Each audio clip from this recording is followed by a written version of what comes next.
very good morning to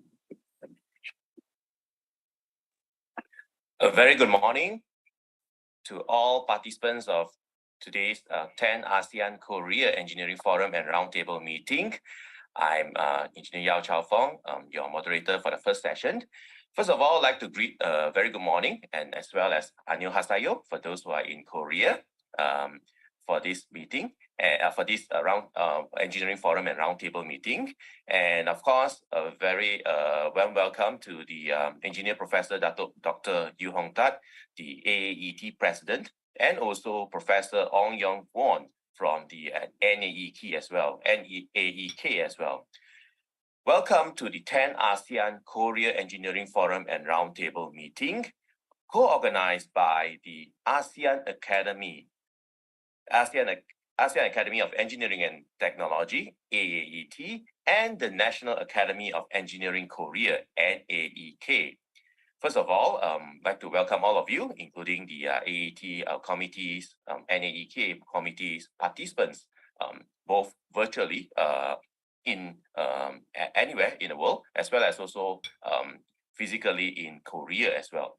So first of all, today's event will be an exciting event with the theme today of Climate Technology Cooperation for Sustainable Development. Now, maybe a little bit background of today's event. Now, ASEAN region and Korea are challenged by same global environmental issues such as global warming, rising sea levels, pollution, environmental degradation, and resource depletion. Now, meanwhile, the rising energy prices caused by geopolitical conflicts have adversely affected the post-pandemic economic recovery of ASEAN region and Korea. Now, the environmental and economic risks necessitate collective actions between countries and regions to achieve the environmental sustainability. Now, I believe the global has been talking about Sustainable Development Goals, SDG, as well as also ESG, Environmental Social Governance. And the recent COP26 and 27 meeting as well has also addressed this issue on sustainability and environmental friendly approach.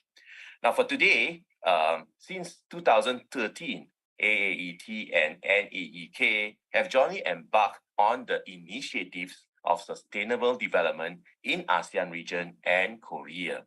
Now, it is also timely now for AAET and NAEK to promote joint research projects and industrial cooperation, which would significantly contribute to the green and smart living environment of ASEAN region and Korea.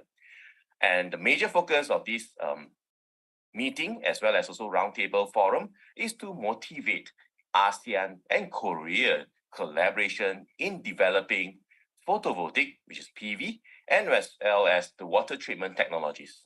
So both AAET and NEK believe that these two technological fields are crucial to ensure the sustainable development of ASEAN region and Korea.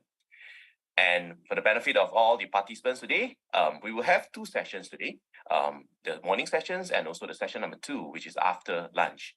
And we would have prominent speakers who will be actually doing the introductory sessions, and of course, followed by session 1, which is on photovoltaic PV.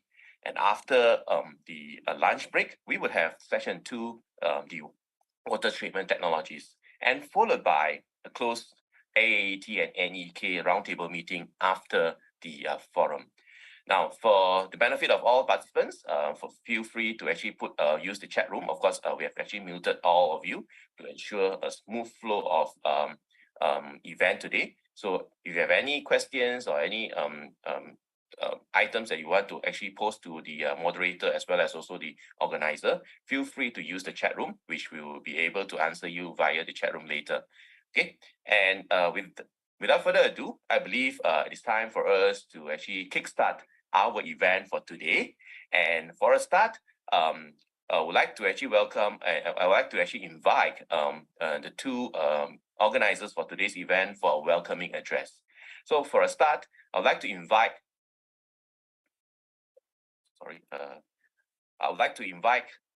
our representative, our president of the AAET, Engineer Professor Dato Yu Hong Tat, to give a welcoming address. Now, a little bit on Engineer Professor Dr. Yu Hong Tat.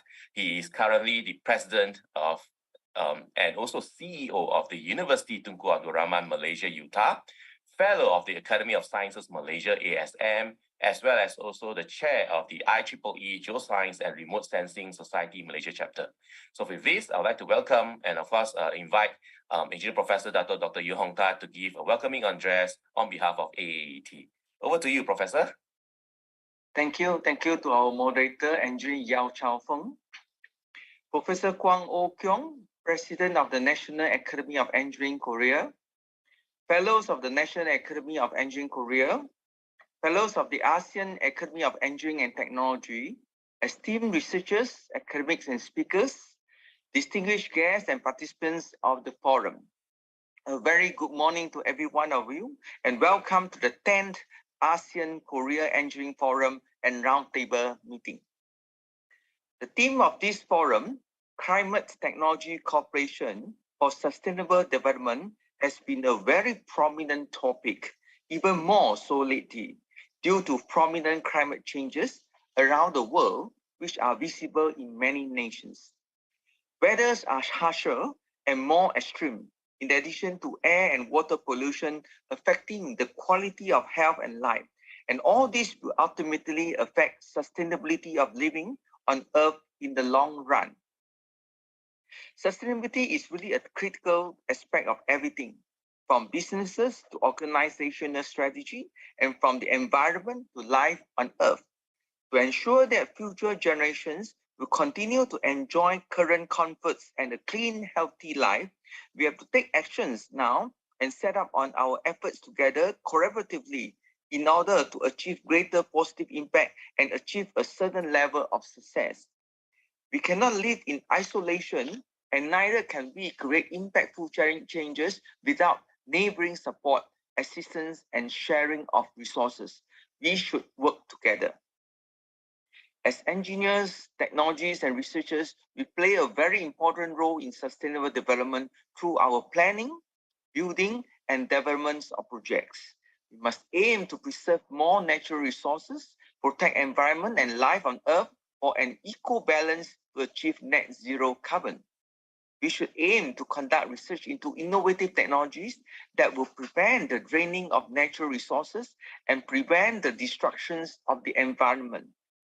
We should work in favor of natural renewable energy and resources, especially the use of natural solar energy for various daily consumption.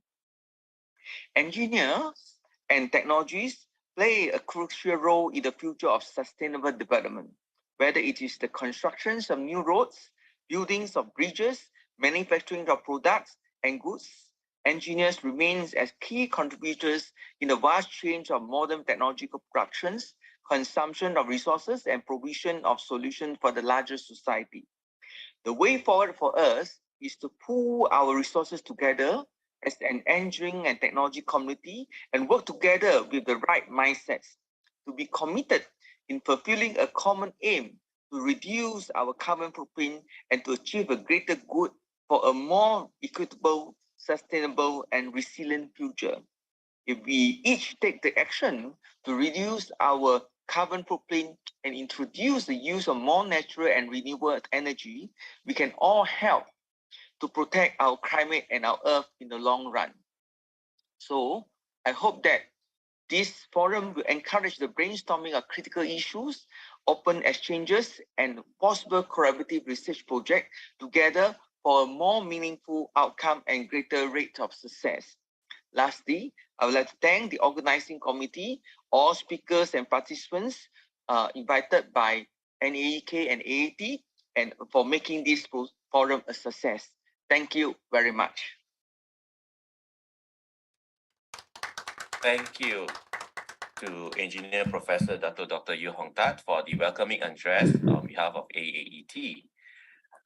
Next, we would like to welcome the NAEK President, Professor Ong Yong Won, to deliver a welcoming address on behalf of NAEK as well. Now, a little bit on Professor Won. He is the Distinguished Professor of Hanyang University, former Vice President of the Korean Federation of Science and Technology Societies, and also the former Executive Vice President of Hanyang University. So I'd like to invite Professor Ong Young Won to deliver the welcoming address on behalf of NAEK. Over to you, Professor. Okay, thank you. Good morning, ladies and gentlemen. It is my great pleasure to welcome you all to the 10th ASEAN Korea Engineering Forum. Even in the ongoing pandemic and the rapid changes of the international circumstances, our collaboration was able to continue thanks to the long-standing friendship and sincere dedication of the two academies. I would like to thank Professor Lee Hong Tak, President of the ASEAN Academy of Engineering and Technology, for hosting this event during this difficult time. I would like to thank to my esteemed colleagues from the both academies who made today's event possible. Today, the International Committee is faced with the common challenges of realizing sustainable development. Climate change, environmental pollution, and resource depletion are threatening all mankind and are recognized as issues that need to be addressed with a great urgency.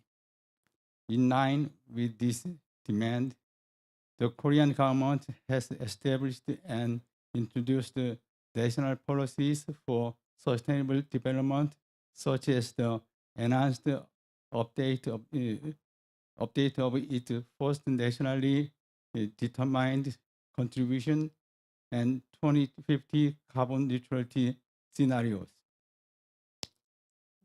In this context, the theme of this forum, climate technology cooperation for sustainable development, is considered very timely and relevant. In particular, we recently identified a high demand for cooperation in the field of the photovoltaic and water treatment along ASEAN and Korea experts. By focusing on these areas, we hope to see more practical cooperation between two regions.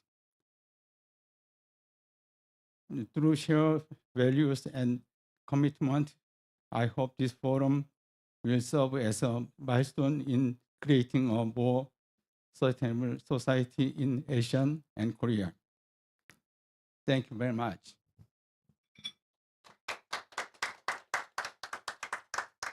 Thank you very much to Professor Ong Young Won, Kamsahamnida, on behalf of the organizing committee and also the organizing team. Thank you for the welcoming address from both the presidents from AET and NAEK. That marks the starting of the event. Now, before we actually move into the forum, I would like to have a memorable photo session to be part of the event today, so that we will always remember the forum and participants, and of course those who have actually joined this forum. So can we have a photo session for this? Let me check whether I will need to stop sharing maybe. So hope that all of you can put up your best photo, best positions, okay, so that we can actually snap the photo for all. We would have let me see 2 pages. So maybe we'll go first page. Okay, everyone ready? Okay, 3, 2, 1, first page. Okay, let me move on to the. Let me move on. Okay, and then the second page. Okay. Thank you very much. We will actually get the organizer to send the photos to you, and hopefully, I was just talking to some of the organizing committee. Hopefully next year, we can actually do it physical so that we can have a group photo together, and have. This is actually what we want. So thank you again on the photo session. So let us move back to the agenda and of course itinerary of the day. The first session today is an introductory session, and for this, we have actually two speakers who will be introducing the forum for today. And the first speaker, who is none other than Professor Ji-Woon Yoon, who will be actually sharing on the survey on the demand for climate technology cooperation between ASEAN and Korea, which I believe this has been actually been done. And of course, the survey has also been completed thanks to all that have actually participated in that. So with this, I would like to invite Professor Ji-Woon Yoon, who is currently the Professor of the Public Administration Department and Director of Future Innovation Policy Institute at Kyung-hee University, member of the Policy Coordination Expert Committee under the Presidential Advisory Council on Science and Technology. Okay, so with this, I'd like to invite Professor Ji-Woon Yoon to actually deliver the outcome of the survey. Over to you, Professor. Thank you. Thank you for the introduction. Well, today my role is to summarize what we have done for a year to identify the joint projects for today's forum. Well, I'll first briefly introduce the background of the survey and the overview of the result, and wrap up with a brief policy implication for our forum.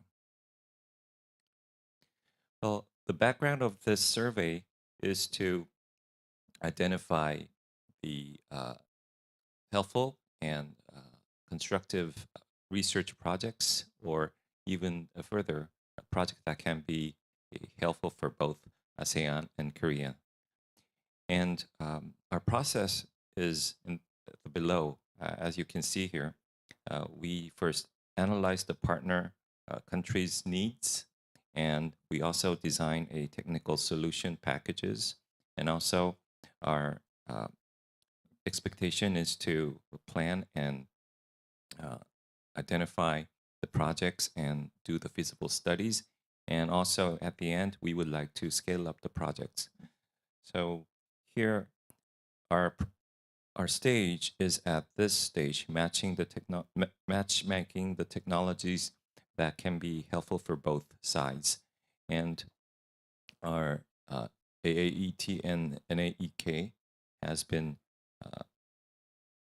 working through these processes. So our overview of this joint project and the survey is to specify the cooperation issues within the field of climate technology between ASEAN and Korea. And the period of our survey project was about two months on 2022. And the contents of the questionnaire is, excuse me, consists of various questions, and also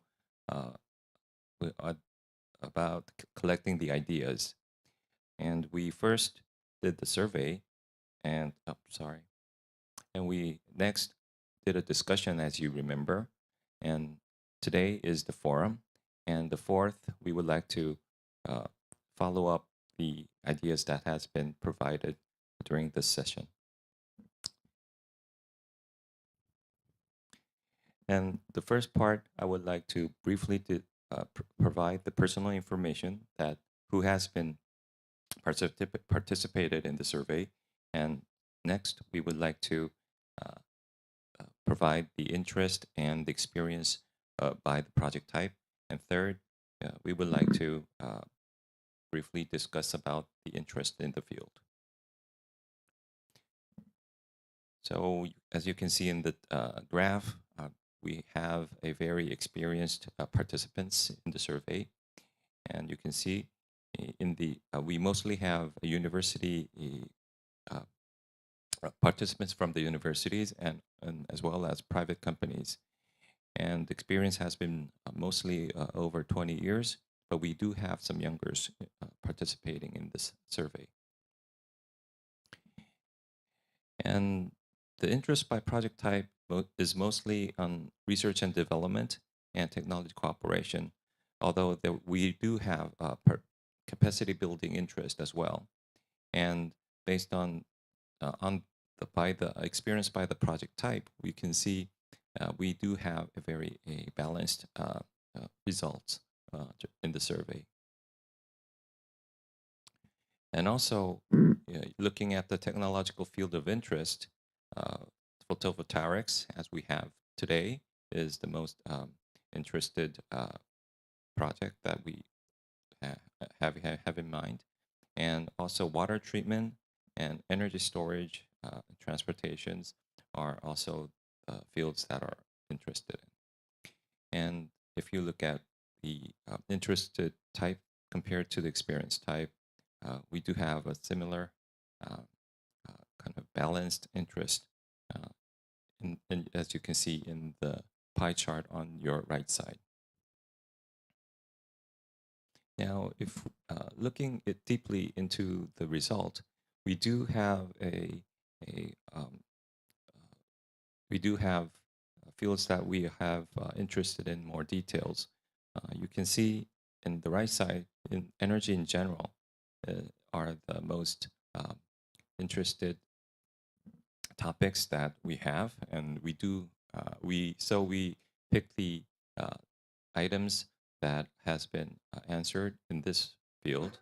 And we also have on the left side, we have modular and materials field that we are interested in.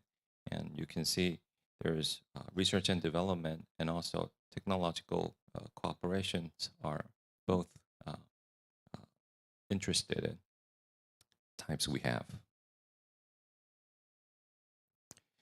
So to wrap up the survey result, we think that we need more, we need to meet more, and we need to get more ideas together. And I guess we have to strengthen our networking events and also our interest. So aiming for constructive cooperation is the necessary step that we have to make to go forward. And it seems beneficial for stakeholders in the field to focus on small-scale projects and detailed technological cooperation, which can eventually scale up to the point where ASEAN and Korean can benefit from each other. So today, I hope that our sessions can be helpful for both sides, and we can put this event for the future development and cooperation that can make both sides to more close partners. Thank you. Thank you very much. Kamsahamnida again to our professor, and he has actually concluded very well where there's a need to look at more collaboration between ASEAN and also Korea, which I believe this forum serves the right purpose. And of course, we hope that this will be also a very good forum to actually tackle the conclusion from the survey as well. So thank you again to Professor. So let's move on to our next speaker. Let me put up the slides again.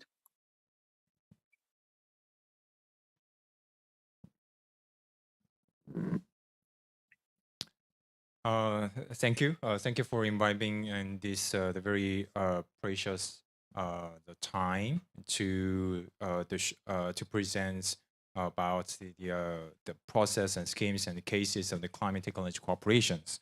So today I will give on these topics with the several cases and examples.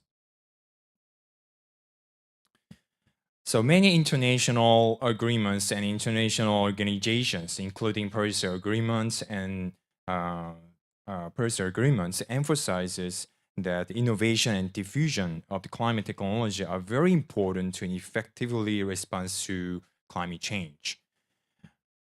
In particular, it is emphasized that technology transfer and technology cooperation with the developed countries should be strengthened for rapid technology application in developing countries. In order to promote the climate technology cooperation project, it is important to assess the cooperation niche and to analyze the applicability of technology in the area. To this end, as you can see, it is necessary to identify and specify the optimal technology options through the stages of the niche assessment and technical assistance. So today I would like to give a brief presentation on how to effectively use the technical assistance to design and prepare a bankable project. So before going further, I would like to emphasize 3 factors when you do the technical assistance. The first one is uncertainty removal. So when you have uncertainty in your project, it's very important to clarify the uncertainty. It can be uncertainty in policy or uncertainty in technology or uncertainty in the key stakeholders. And the second is the key stakeholder engagement. So it can be investors, they can be policymakers or citizens around your target area. And the third one is business models. So business model is include of financing, of course, but also includes who should own your facility and operate that facility, and how you can share your profit with the other key stakeholders. So in order to clarify all those of the other 3 factors, so TA is very necessary, and I would like to present several types of the TAs in this slide. Very first one is CTCN, and that is under UNFCCC framework. So it is belong to technology mechanisms under UNFCCC framework. So they provide technical assistance. And also there's another mechanism named the financial mechanisms, and mainly GCF operate this mechanism. So they provide grants and the larger scale of the loan program. And also there are several TAs under non-UNFCCC framework. So you can visit this website, so Climate Initiative Platform. They briefly introduce more than 250 international corporate climate initiatives. And also P4G is one of the good the platform to use TAs and TAs for your cooperation.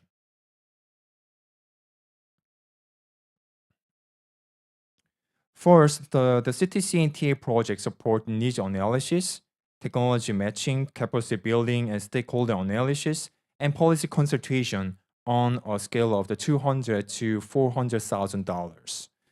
GCF and MDB also support small-scale TA projects, but most of them support you when you completed basic technical reviews after TA and need further deepening the study, like a feasibility study, to design a full-scale facility. Therefore, if problem analysis and technology matching are still uncertain, it is strongly recommended to clarify the certainty of problem analysis and technology matching through CTC and TA.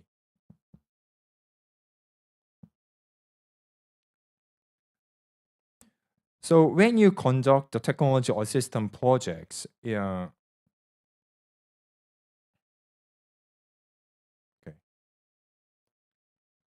So when you conduct a technology assistance project, it is strongly recommended to outline the scale-up financing scheme, as you can see in this slide.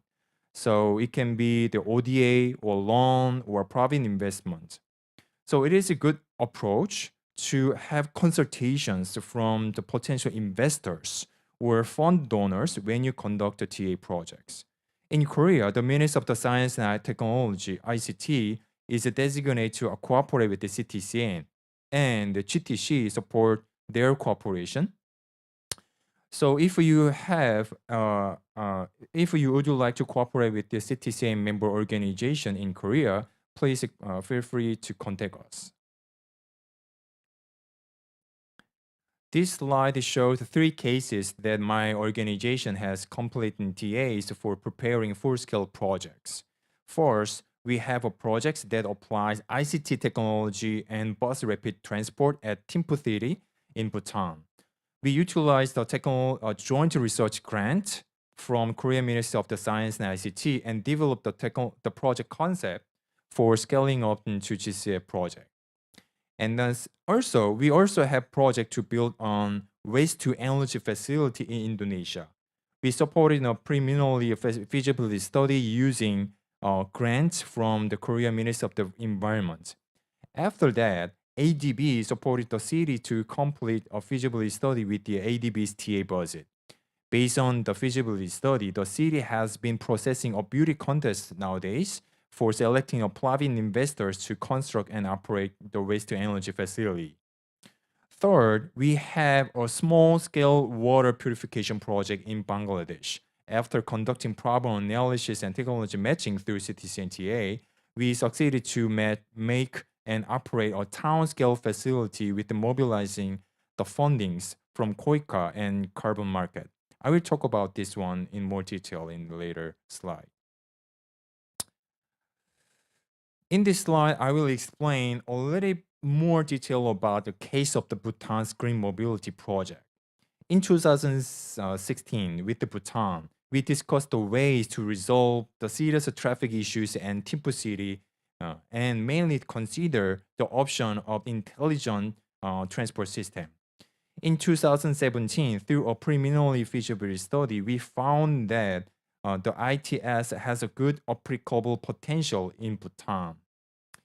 At the time, we had collaborated with the World Bank, but actually World Bank was fine with the BRT, but not fine with the ITS because they are quite skeptical to the ITS option because of the poor conditions of digital infrastructure at the city. So, in order to review the technical feasibility in more detail for ICT options, in 2017, a small-scale demonstration test was conducted using the joint research support grant from the Korean Ministry of the Science and ICT. And thanks to this technical demonstration, the results of the preliminary feasibility study became more concrete. So in 2018, together with the World Bank, we proposed to GCF is a scale-up support the program for a feasibility study worth 2 billion Korean won. And in 2019, the proposed project was approved. Although it has been delayed a lot due to COVID-19, but still they are working and designing the full-scale projects by this feasibility study support program. So as you can see in this slide, the project is increasing the efficiency, can increase the efficiency of the public buses by introducing the BRT, and thereby increasing public bus access for citizens. In addition, by utilizing ICT technology, we not only increase the convenience of the citizen use of the public buses, but also seek to optimize the bus delivery services based on the passenger volume per time. The next slide is about the Bangladesh water purification project. In Bangladesh, many groundwater sources in coastal area are suffering from salinizations due to the rising the sea levels. As the groundwater became saline, desalination technology was required. But actually, the Bangladesh, their regions, they are mainly they cut down the trees in the mountains and boil the water to obtain distilled water for drinking. This approach can cause deforestation, resulting in the carbon emission and ecosystem destruction. Therefore, for this project, we explored the use of the filtration technology called reverse osmosis technology, and expect that this technology can make the lower energy consumption and high quality water acquisition.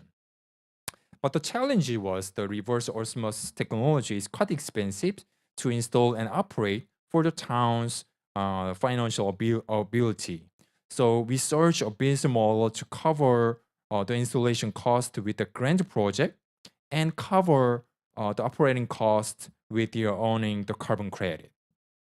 But the problem is to own carbon credit is no one has tried that approach in the area. But by the way, as a result, as shown in this slide, KOICA's CTS project and CDM project were successfully mobilized, enabling the installation and operation of the town-scale water purification facility in the region. So carbon credits have been secured through the operation of the water purification facility because they consume the much lower the energy. And then we link this carbon credit to Korea, the emission trading market, so that the operator of the facility can earn the commercial profit selling the carbon credit in Korea. So in order to source that kind of the other business model during the KOICA CTS program, we registered new methodology of this for this filtration technology for that area, and then it was registered in the UNFCCC. And since last year, the carbon credits traded in Korea carbon market to enable the facility operator to earn operating cost. The effect of a very diverse partnership was required to promote such business model for this the project development. Since the CTC and TAs on international cooperation the scheme, it was quite easy to form partnership between the several governments, private sector, and NGOs in transparent and official way. To summarize what I have said so far, when planning a climate technology cooperation project, it is necessary to carefully check the soundness of technology matching and technology readiness, and then you can decide which platform can be used orderly. For example, if your problem analysis and technology matching are uncertain and technical applicability also is insufficient, first of all, the soundness of technology matching should be included through TA, as you can see in this path. In addition, if the target technology has not been applied to the target area or country, and so the applicability of the technology is uncertain, the R&D activity may be needed to optimize the target technology per the given local condition in this pathway. And then finally, applicability of the technology and the policy reform can be attempted advanced through the feasibility study or larger scale demonstration from this in this pathway. So for that, the pathway, I state some example of the funding sources.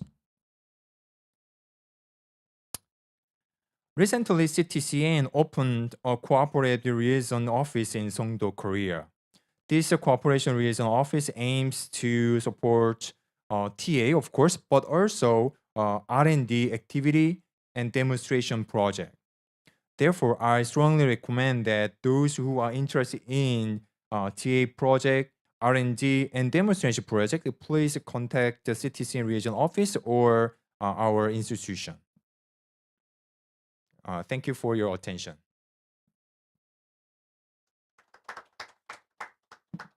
Thank you.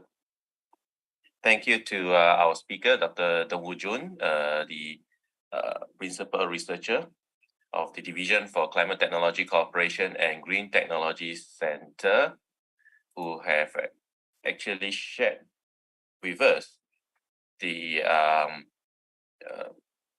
research projects that they have carried out in Bhutan and Bangladesh. And definitely we hope that the next project will be in ASEAN. And hopefully with this forum, we will have potential ideas as well to collaborate between Korea and ASEAN. Okay. The next session, we will be actually moving on to the next session, which is actually the session 1 on photovoltaic and technology. Okay, let me put up the slides again.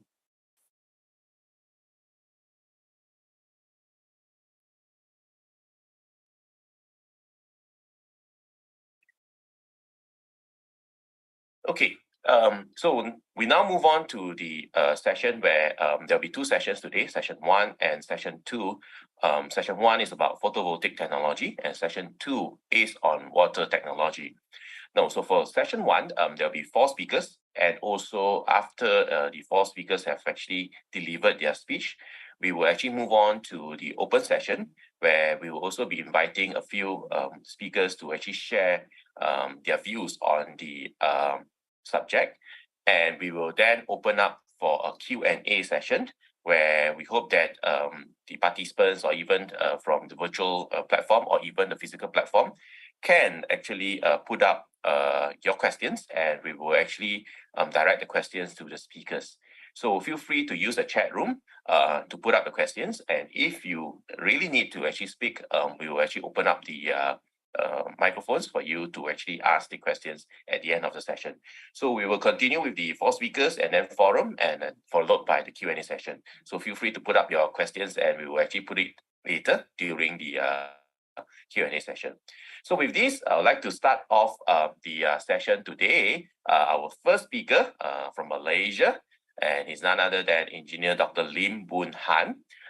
Dr. Lim is actually the Associate Professor in University of Tunku Abdul Rahman, Utah, an honorary member of the Malaysia Photovoltaic Industry Association, MPIA, and also a working group committee on the photovoltaic standards of the Department of Standards Malaysia, DSM. Now today, he will be delivering his topic on solar irradiance and photovoltaic system research in the tropics. Now with this, I would like to hand over the screen to Engineer Dr. Lim Boon Han to deliver the topic for the first session. Thank you. Over to you, Dr. Lim. Thank you, y'all. Let me share my screen.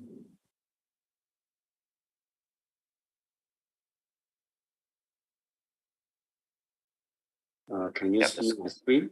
Yes, but it's not in the presentation mode. Yeah, I'm clicking on. Yeah, good. Okay. All good. Good morning, everyone.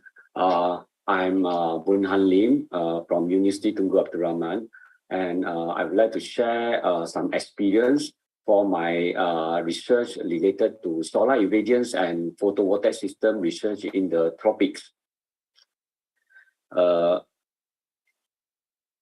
Actually, I worked in China for 10 years in the solar energy field. And then when I came back to Malaysia, I started to think that what are the research and development that I can do for the country. And then, of course, I go through some understanding around the industry and also in the research community.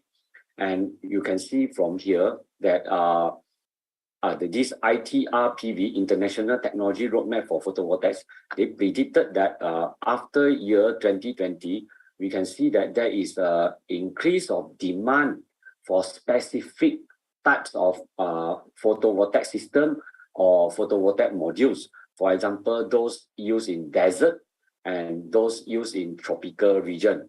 Of course, we also frequently heard about this floating solar become more prominent nowadays when the land is usage is not that sufficient or encouraged. So because of that, then I think it's definitely that this PV system for tropical region is something that unique that we can explore. So we can see from here that sorry, did my screens block anything? Okay, yeah, okay. No, it's okay. It's because okay. I myself see something blocked. Sorry.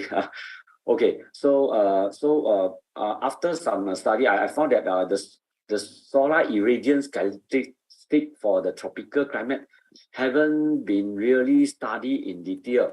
And when I go through some industry talk and engagement, I found that there are a room of improvement in the industry practice, and also of course we in academic we have a little bit problem in the understanding on this research. So we hope that this part can be rectified. But all this must be nowadays we need to go through this artificial intelligence, machine learning, big data analytics, this kind of knowledge to aid our this more complicated situation, so that we can improve the performance at a better condition.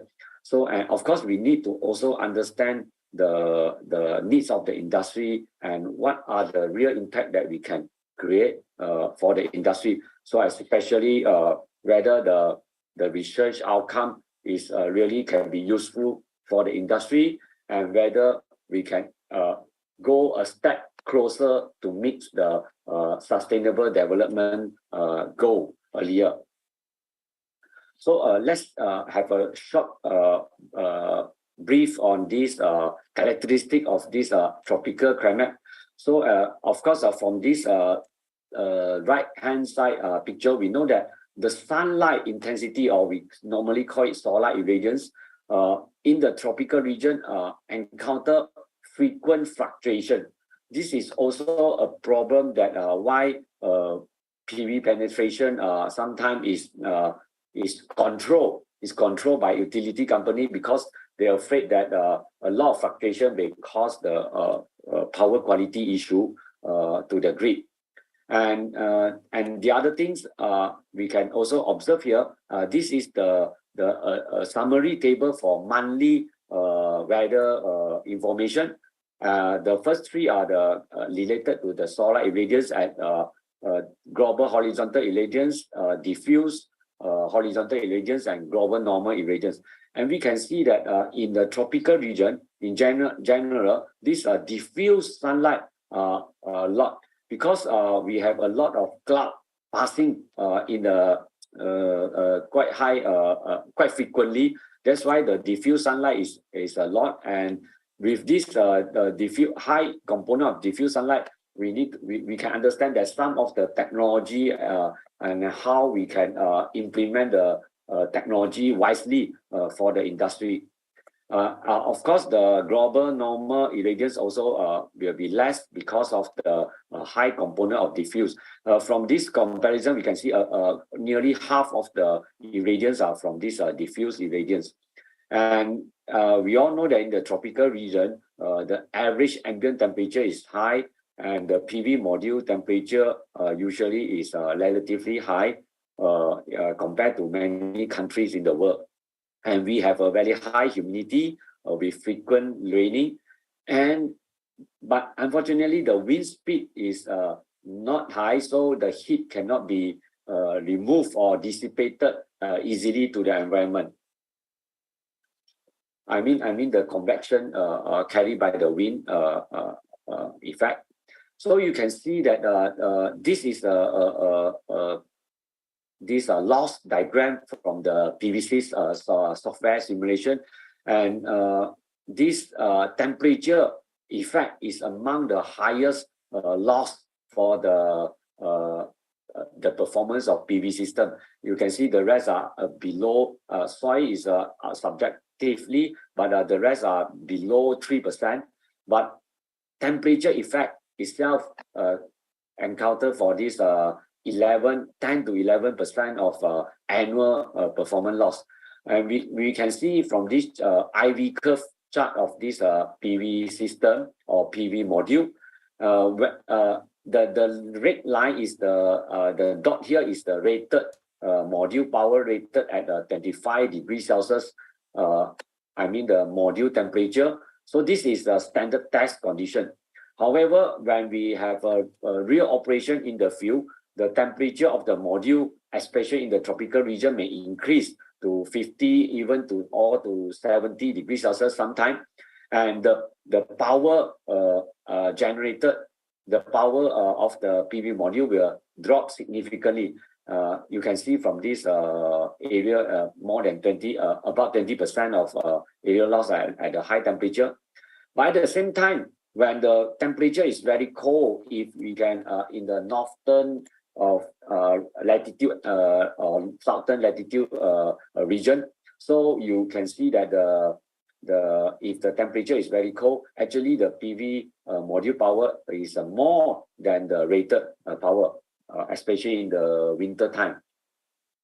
So let's compare a PV module. Let's say this is the same, others factor are the same. So for tropics, module operating in the tropics and module operating in the, let's say, Munich, Europe. So due to the yearly this ambient temperature, the average performance difference could be 7% less than the, I mean the one operating in the tropic will be less than the one in the Europe. So for the same type of PV module, same power rating PV module, in the tropic we already have an extra loss 7%. So how can we tackle this issue in order to improve the performance, and so that we can help, you know, in the tropical region we have many developing countries where there are a lot of countries that even the electricity assessment to the electricity is still not enough. So if the performance is improved, then the cost of generation will be reduced. Another thing is that the unique characteristic is that the sun, the yellow color of this 3D diagram show the sun path or the sun trajectory in the tropics and in the high latitude country. They are different. So this kind of difference actually will bring out the issue that different technology of PV system may not be able used globally. I mean, their performance may be not the same globally, especially for vertical oriented these are building integrated PV system. For example, we heard frequently about this solar window, but this solar window usually are placed vertically, or solar wall, or even this facade that is vertical. When it comes to tropical region, the performance will drop significantly as compared to those countries it is placed in the high latitude country. So over here, I just list a few issue differences for the PV system operating in the tropical region. For example, just now I've shown that PV performance due to high temperature, we have a 7% difference compared to those in the Europe, and we have a very low wind speed. The ventilation effect is less in the tropical region, and due to high humidity and high temperature, this one of the still issue in the PV industry is the potential induced degradation. This is fact still is higher in the tropical region, and we have a high intermittent weather with the frequent passing cloud that will cause some problem power quality issue to the grid. And then the high sun altitude angle doesn't favor for vertical oriented BIPV design. And of course, there are others that, but I would say that we have some advantages and also disadvantages. So the key issue that is that we still lack a lot of database, a lot of information, because, for example, in Malaysia, the PV industry only boomed since end of 2011. And then about the first 10 decades, I think that we have improved a lot in the how to design a PV system. But I foresee that in the next decade, we will need go a step ahead to to improve the situation, how to assess the performance of a PV plant and how to operate and maintain the PV plant effectively. So we need a lot of techniques on this method. So after I came back, I myself draft some roadmap for my research, especially in the tropical region. So of course, the key important thing is to understand the solar irradiance. So I developed a few projects that is related to gathering and analyzing of the solar irradiance distribution profile.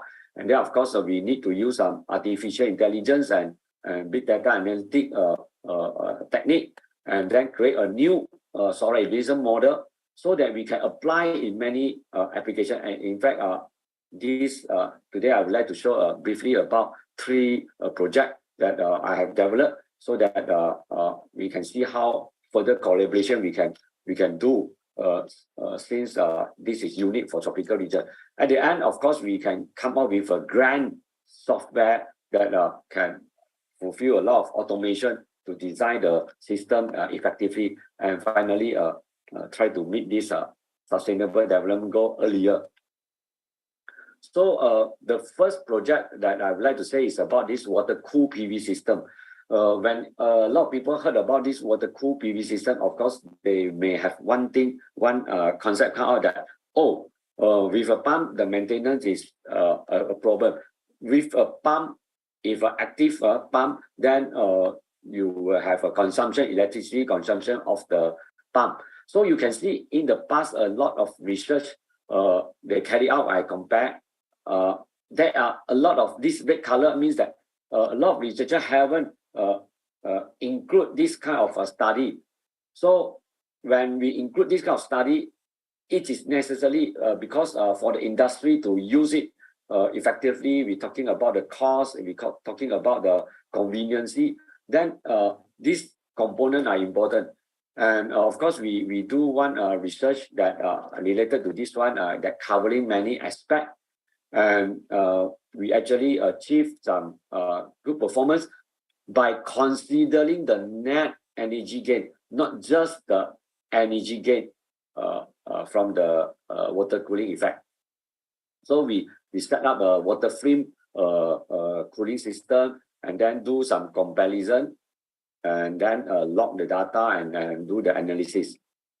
So in fact, although this system looks like very easy, everybody know that with a water cool, then you will improve the performance. But when you work on the system, you found that there are a lot of carefulness and delegation that we need to do. For example, when we compare the system performance, we need to put as a reference and then compare many days, and then give a fair comparison in all aspects. So this over here, I'm not going through all, but I just show some component that we have considered. So if we miss out this kind of comparison, sometimes we may not give a fair comparison, and our result may not be really useful for the industry. So with all this, we moderately say that we can achieve at least 5% of net electricity gain with this system, and the cost is less than 2% for this 50 kilowatt system. But I was have a further project research that actually we are targeting to reduce the cost below 1%, so that this can the gain can show a effective gain for the industry to implement this system. So over here, I just want to say again that so for this graph, let's say we can see that this is the reference, the blue color is the reference with the water cooling at the different flow rate. Actually, you can see that the performance of energy gain, not net energy gain, just the energy gain looks promising. However, when you calculate the consumption of the pump, actually it is minus 6%. The energy gain show averagely maybe 4.7%, but it is minus. So if you have a minus net energy gain, this system cannot be implemented in the industry. So a further optimization, careful optimization must be done. So with our method, we call it a discrete flow, this control of this water cooled PV system. And you can see that with the net energy gain, we can gain around from the bad weather to a good weather, about 4 to 10%. But on average, I only claim 5% at this moment. So this 5% is the absolute performance improvement. It should be something very promising. But of course, we also consider many things. For example, whether the water consumption is an issue. And then, in fact, we found that in the tropical region, by using the area of solar panel as a water collection surface, actually, we can collect the water sufficiently. We do not need to top up the water for the cooling system. And because we are using the discrete flow, so the water consumption is not high. So for a preliminary calculation show that the region, if you have a more than annual rainfall of 1555 mm, then actually it should be sufficient enough. Of course, to implement this one in the desert area, maybe the water may be still an issue. That's why I say we focus on only the tropical region. The second project is related to the sizing of inverter in the large-scale solar farm usually. So we know that the large-scale solar farm, the inverter cost is very high. So how to intelligently optimize the ratio between the DC and the AC rated power of the inverter.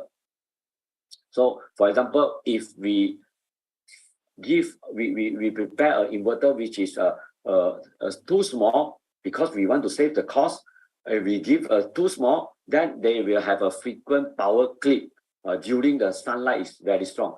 But if we design a very large inverter to accommodate the high irradiance days, but we spend a lot of money on the inverter because inverter is I think the second most expensive item in the PV system.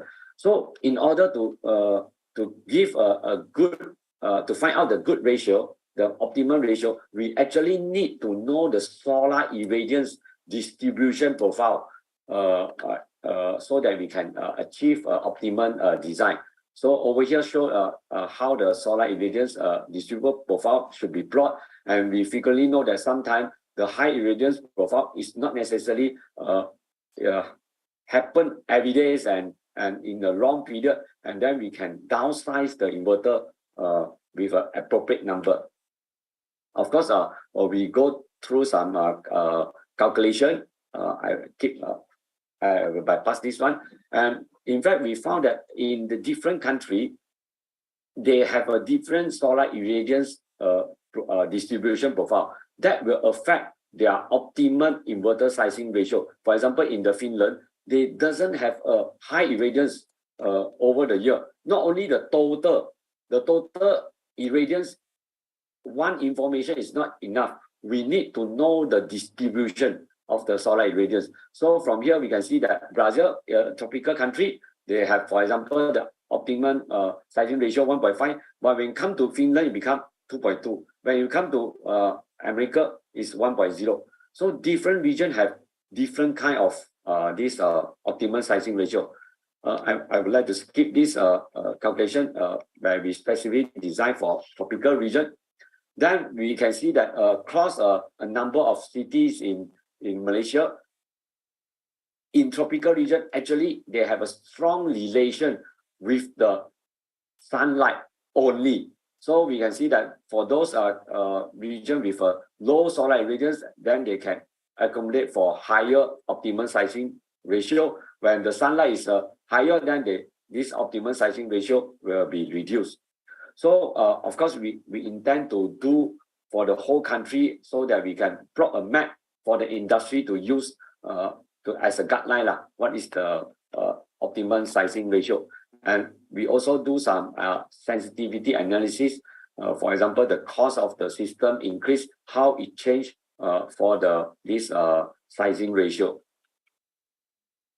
And the third project is about the temperature model that we know that in a large-scale solar farm, if we are going to measure the temperature of the PV module across the PV plant, there will be a lot of technical issue. I mean that we need a lot of logging, we need a lot of process.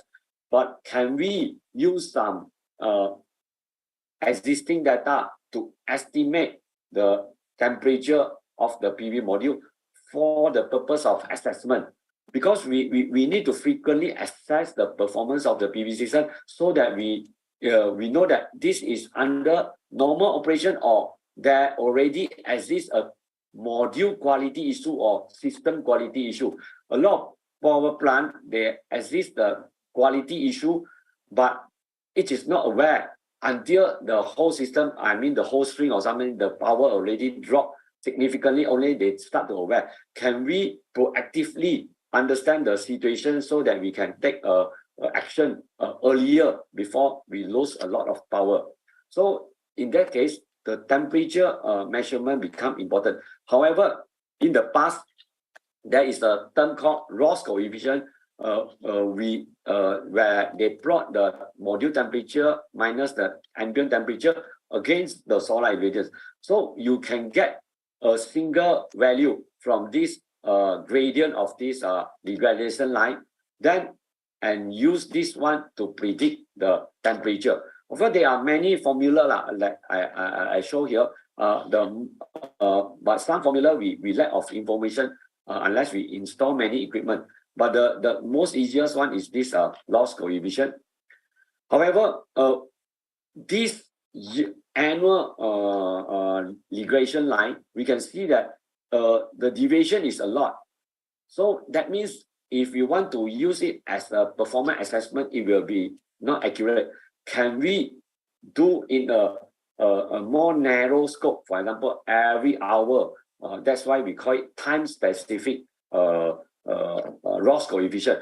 And this one only can be done in the tropical region because tropical region have almost every day, almost the same. We have a raining day and a sunny day, this kind of different day. We can differentiate by it. We do not have a seasonal change. So with this kind of things, and then of course we do some experiment, and then we come up with a term called time-specific Ross coefficient. And you can see that actually the Ross coefficient is not single value across the day. So it changed, and interestingly, in the noon time, the loss coefficient is almost the lowest, is almost the flat. And then there is another thing called y-intercept. Just now I show here. In the loss coefficient, they assume that the y-intercept is 0. Means that when you don't have sunlight, your module temperature should be equal with the ambient temperature.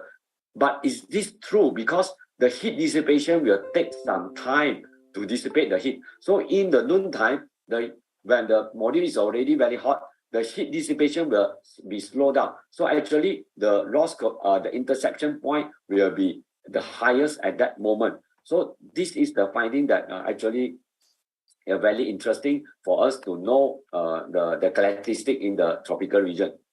So of course, we have to revise the equation to a time-specific loss coefficient, and also the intersection point is a time-specific. And then we use this one to predict back the known module temperature, and we found that the accuracy increased. You can see the blue line and the dashed black line, they are closer compared to the red line, which is deviated more from the actual temperature. And then the performance evaluation indicator show that this time-specific loss coefficient is better. And we further our research with adding another component called incident angle specific loss coefficient. Means that we consider the cosine efficiency of the module due to a different irradiance. And because of that, then we add in another component called this cosine incident angle parameter, and then we found that it will improve the module temperature prediction accuracy. So over here we plot the chart, and then the two time specific Ross coefficient and the angle specific Ross coefficient will have a better compared to the existing method for predicting the module temperature. So once we can predict the module temperature accurately, then we can segregate whether it is a module quality issue or it is naturally due to the high temperature, the performance drop. So we hope that this field project we can extend and then also get support from those developed country with the advanced technology, for example, in the equipment techniques of measurement.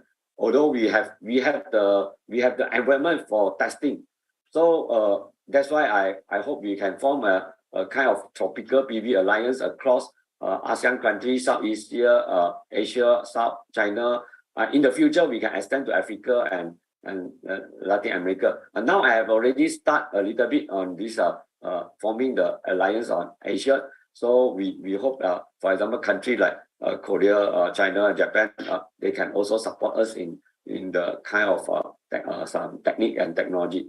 Thank you very much for for your attention, and sorry for a little bit drag on the presentation. Thank you, Engineer Lim, for the sharing of his research on the climate impact on the solar PV, especially on the tropics, as well as also some research on the water-cooled technologies as well for solar PV, which I believe will be a very good topic for collaboration with Korea. He has also mentioned in the conclusion to actually invite the countries to actually also join the Tropic Alliance to actually share and also do more research, and of course do more research on in the industry, and of course also enhance the industry in solar PV systems and panels as well. So thank you very much to Dr. Lim for the first sharing of the topic of solar PV today. So let us move on. Again, for those who have questions and questions to Engineer Dr. Lim, feel free to put in the chat box. If you do not want, later at the end of the session, we'll have also a short Q&A to actually get to know more about his topic. And if you have any suggestions or collaboration as well, feel free to also put up at the end of the session today. So let's move on to our second speaker for session number 1. He's from Korea. He's none other than Professor Dong-Hwan Kim. He's actually a professor in the Department of Materials Science and Engineering, Korea University, president of the Korea Photovoltaic Society in 2018, and also dean of Green School of Korea University from 2017 to 2019. Now today, Professor Kim Dong-Hwan would actually be sharing about industry-compatible processing methods for perovskite or silicon tandem solar cells. Now, with this, I'd like to hand over the control and also the screen to Professor Kim Dong-Hwan. Over to you, Professor. Thank you, Chairman, for your kind introduction. My name is Dong-Hwan Kim again. Last year, I remember that I presented the history of Korea photovoltaics industry, actually, collaboration history over the last 20 years or so. This time, I'd like to introduce some of my research work as a material scientist.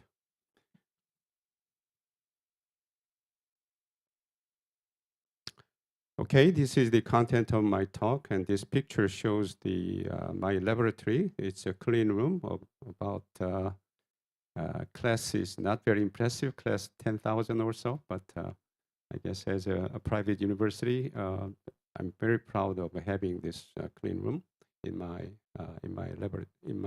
university.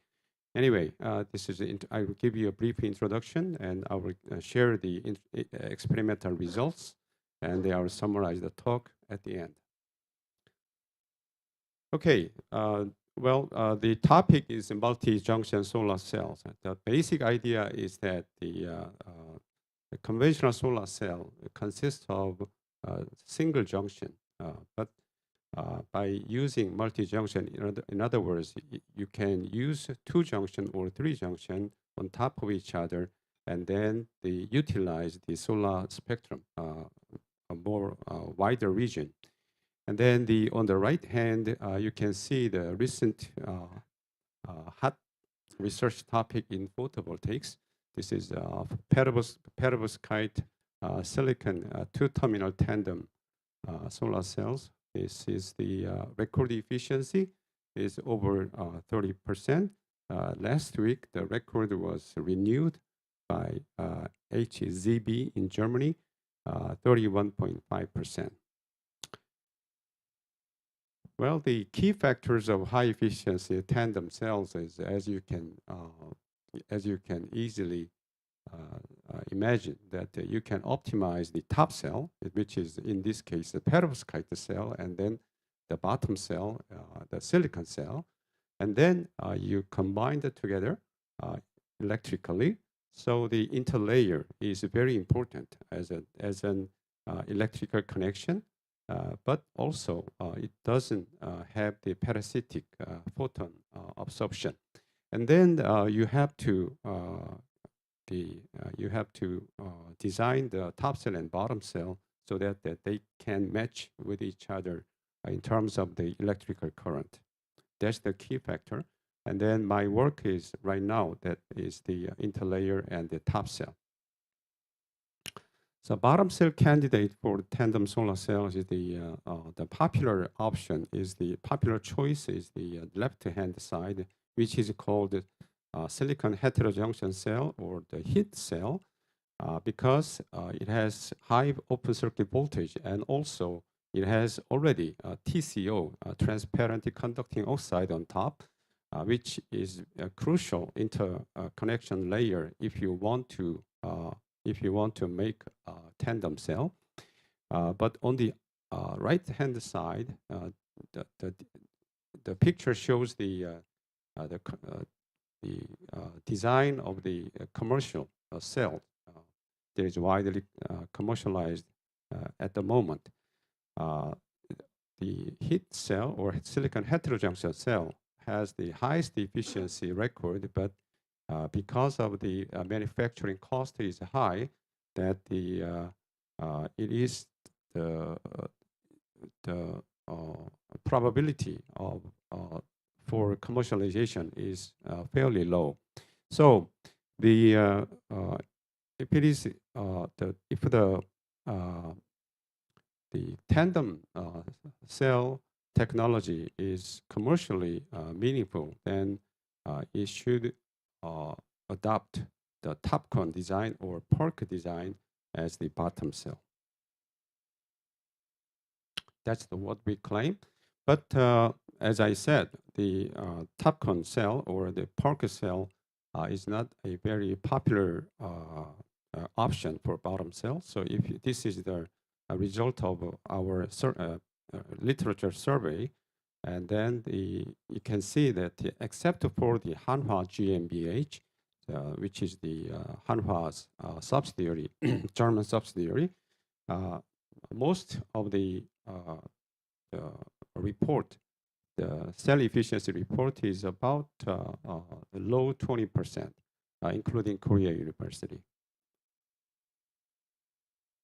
Well, what we propose is that instead of using transparent conducting oxide, we use the nickel oxide, which is the whole transport layer, as the and then by used annealing, that the nickel silicide formation happens, and then the nickel silicide happens to be a good candidate for the interlayer. So we can remove some of the processing steps, and then we believe that this is the industrially feasible method. So the idea is that we we measure the contact resistance by a technique called TLM, and prove that the nickel silicide is a good candidate for as an interlayer as far as the series resistance is concerned. And then this is just this left-hand side shows the TEM picture and the distribution of the material.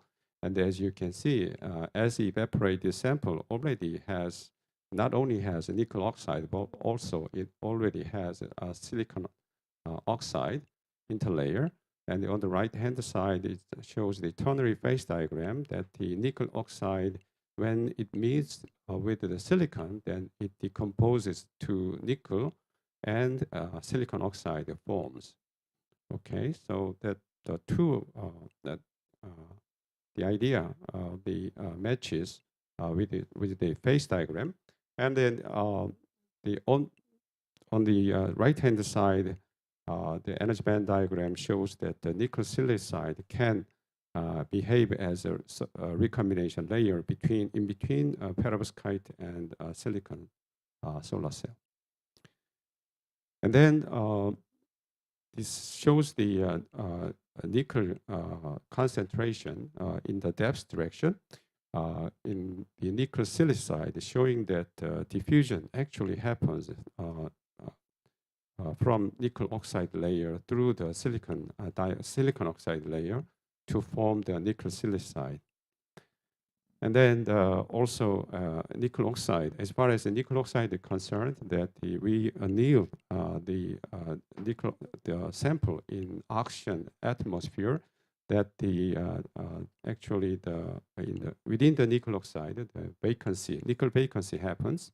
And then also the nickel 2+ and nickel 3+, the ratio is the indirect evidence of the nickel vacancy concentration, which in turn the evidence of the hole concentration in nickel oxide layer, so that the nickel oxide becomes more conducting. So in terms of the connection between the two top cells and bottom cell wise, it is a favorable direction, so that as we anneal the sample, then you can see the fill factor increases. But unfortunately, the nickel silicide is non-transparent, so we have to optimize the nickel silicide. Otherwise, we lose some of the light penetration from top cell to bottom cell. And now we turn to the top cell, the perovskite solar cell. The popular choice is the solution method. We're using the solution and using the spin coating, that you put the perovskite layer on top of the silicon, and then but we want to deposit the perovskite layer on top of the textured surface, as is shown in on the left-hand side, case B and C and D. But if you use the solution spin coating, then the conformal coating is not possible. So our choice is that we use the sputter method. We use the PBI2, which is the precursor for the perovskite layer, and then do the sputtering. And on the right-hand side, you can see the cross-section of the silicon plus PBI2 precursor coated on top. So you can see that the PBI2 is conformally coated on top of silicon, textured silicon surface. So this is a very, in terms of the deposition method, the sputtering is much better than solution spin coating. And then if we optimize the sputtering condition, then you can obtain the stoichiometric PBI2 layer. So the sputtered PBI2 stoichiometry is about the same as spin coated or solution method PBI2. Or you can do iodination. So you can play with the stoichiometry with the iodination. And finally, when the PBI2 precursor changes to perovskite, there is a volume expansion of 3 to 4 times. So you need a space for the volume expansion. So using the DMSO solvent, we make the PBI2 layer porous, as you can see in the picture. And also using now the MAI powder, direct contact of MAI powder, the PBI2 is converted to perovskite cell at around 200 degrees C.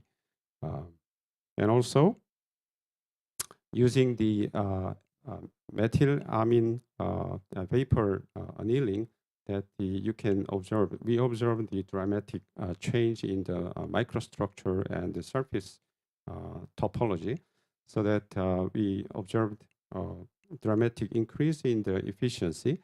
But if you see the red line, IV curve, that it's still lower than the solution method. So in terms of the VOC, we suspect that there is a problem in the interface of the perovskite solar cell, the ETL layer, which is in this case titanium dioxide, and the perovskite layer. So there should be optimization should be done. But although the efficiency is still low, this is the record efficiency, world record efficiency made by sputtering method. Up until recently, a Chinese group broke the record efficiency. They reported like 15 to 17%. So we have to work even harder. Anyway, for this shows the scale up possibility. So about 25 square centimeter texture surface that we could make perovskite layer conformally. Well, as I reported in the beginning, as a tandem, 2-terminal tandem layer, we report slightly over 20% efficiency. Well, this summarize my talk. By sputtering, we made fairly reasonably working perovskite films, perovskite solar cells, and then we proposed a novel processing method for making working recombination layer, which is a silicon nickel silicide. That's the technical part. And this is this slide shows my research group. My research group consists of 3 professors. The Professor Lee Hae-seok used to work for LG Electronics for solar cells. And then Professor Yoon-Mook Kang worked for Samsung Electronics for solar cells also, and solar cells and modules. So we have a strong academic and industry background, and we have 21 graduate students and 1 support team. So my research group started in 1995, starting from cadmium telluride thin film solar cells. I worked for the Korea government for 5 years, year 2004 to 2008. And then starting from year 2009, I began to work on the silicon solar cells, high efficiency silicon solar cells and modules. And right now I work on the silicon solar cells and module. And as Professor Lim Boon Han mentioned, that the degradation of silicon solar cell is a very important topic. So we also work on the degradation mechanism called LID and PID and LETID. All right, so we welcome any feedback and any suggestion for collaboration. Thank you for your kind attention. Thank you. Thank you, Professor Kim Dong-hwan. on the topic of the solar cells technologies. I believe he has actually shared a very detailed research as well. And in his conclusion, he also actually mentioned the potential collaboration between the Solar Research Center and also our participants today. So feel free later to actually contact Professor Kim for potential collaboration with his research center. Now, let us move on to our next speaker from Korea. We move to ASEAN again, and this time we go to the Philippines. And for the third speaker, we would have Professor Dr. Jerk A. Principe, the Associate Professor of Department of Geodetic Engineering, Faculty Affiliate of Energy Engineering Graduate Program of the National Graduate School of Engineering.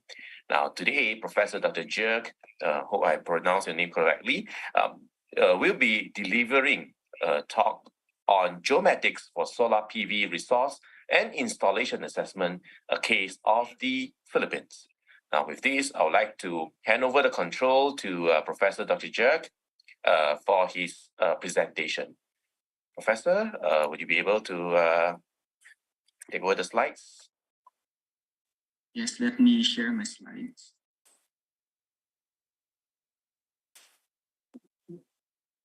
Yep. Can you see my slides now? Yeah, it's maybe okay, but there is blockage on the. Maybe you need to close some of your files. One more. Now. Is it okay there is now? one more at the top. In the. Yeah, this one. But still, you need to close it. One more. I think it's in this. Oh, yeah. Okay, over to you. Okay, thank you very much for this opportunity to present in the 10th ASEAN Korea Engineering Forum and Roundtable meeting. The title of my presentation is Geomatics for Solar PV Resource and Installation Assessment, the Case of the Philippines. You can pronounce it Jerk or JR, a Principe. I'm from the Department of Geodetic Engineering and also the Energy Engineering Program of the College of Engineering of the University of the Philippines. As you noticed, the presentation it's on geomatics, so I'll be focusing more on geomatics and how this can be applied to the solar PV resource and installation assessment. For the outline of my presentation, first I will be talking about geomatics. Probably some of you may heard this for the first time, so I'll be glad to introduce to you geomatics and how geomatics can be applied in energy resource assessment. And lastly, I will be sharing to you the particular application of geomatics, and specifically in a project called Project Signal. So first, what is geomatics? So geomatics is a systemic, multidisciplinary, integrated approach to selecting the instrument and basically the appropriate tools for the processing as well as the distribution and display of georeference data. And you can see here that this data can come from different sources, so from national government agencies, from different research institutions, and even private agencies. So it's important, especially in geomatics, that this data, spatial data, should have the same coordinate system. So you can see here the keywords that are usually associated with geomatics, like georeferencing, accuracy, the instruments, of course, as spatial data, techniques, etc. And geomatics as a field, it covers a lot of fields of study. So it may also include tools in computer science, of course, in photogrammetry and remote sensing, mapping. So we have cartography, and for positioning, satellite positioning systems. For the processing and display of data, you can also use the geographic information systems.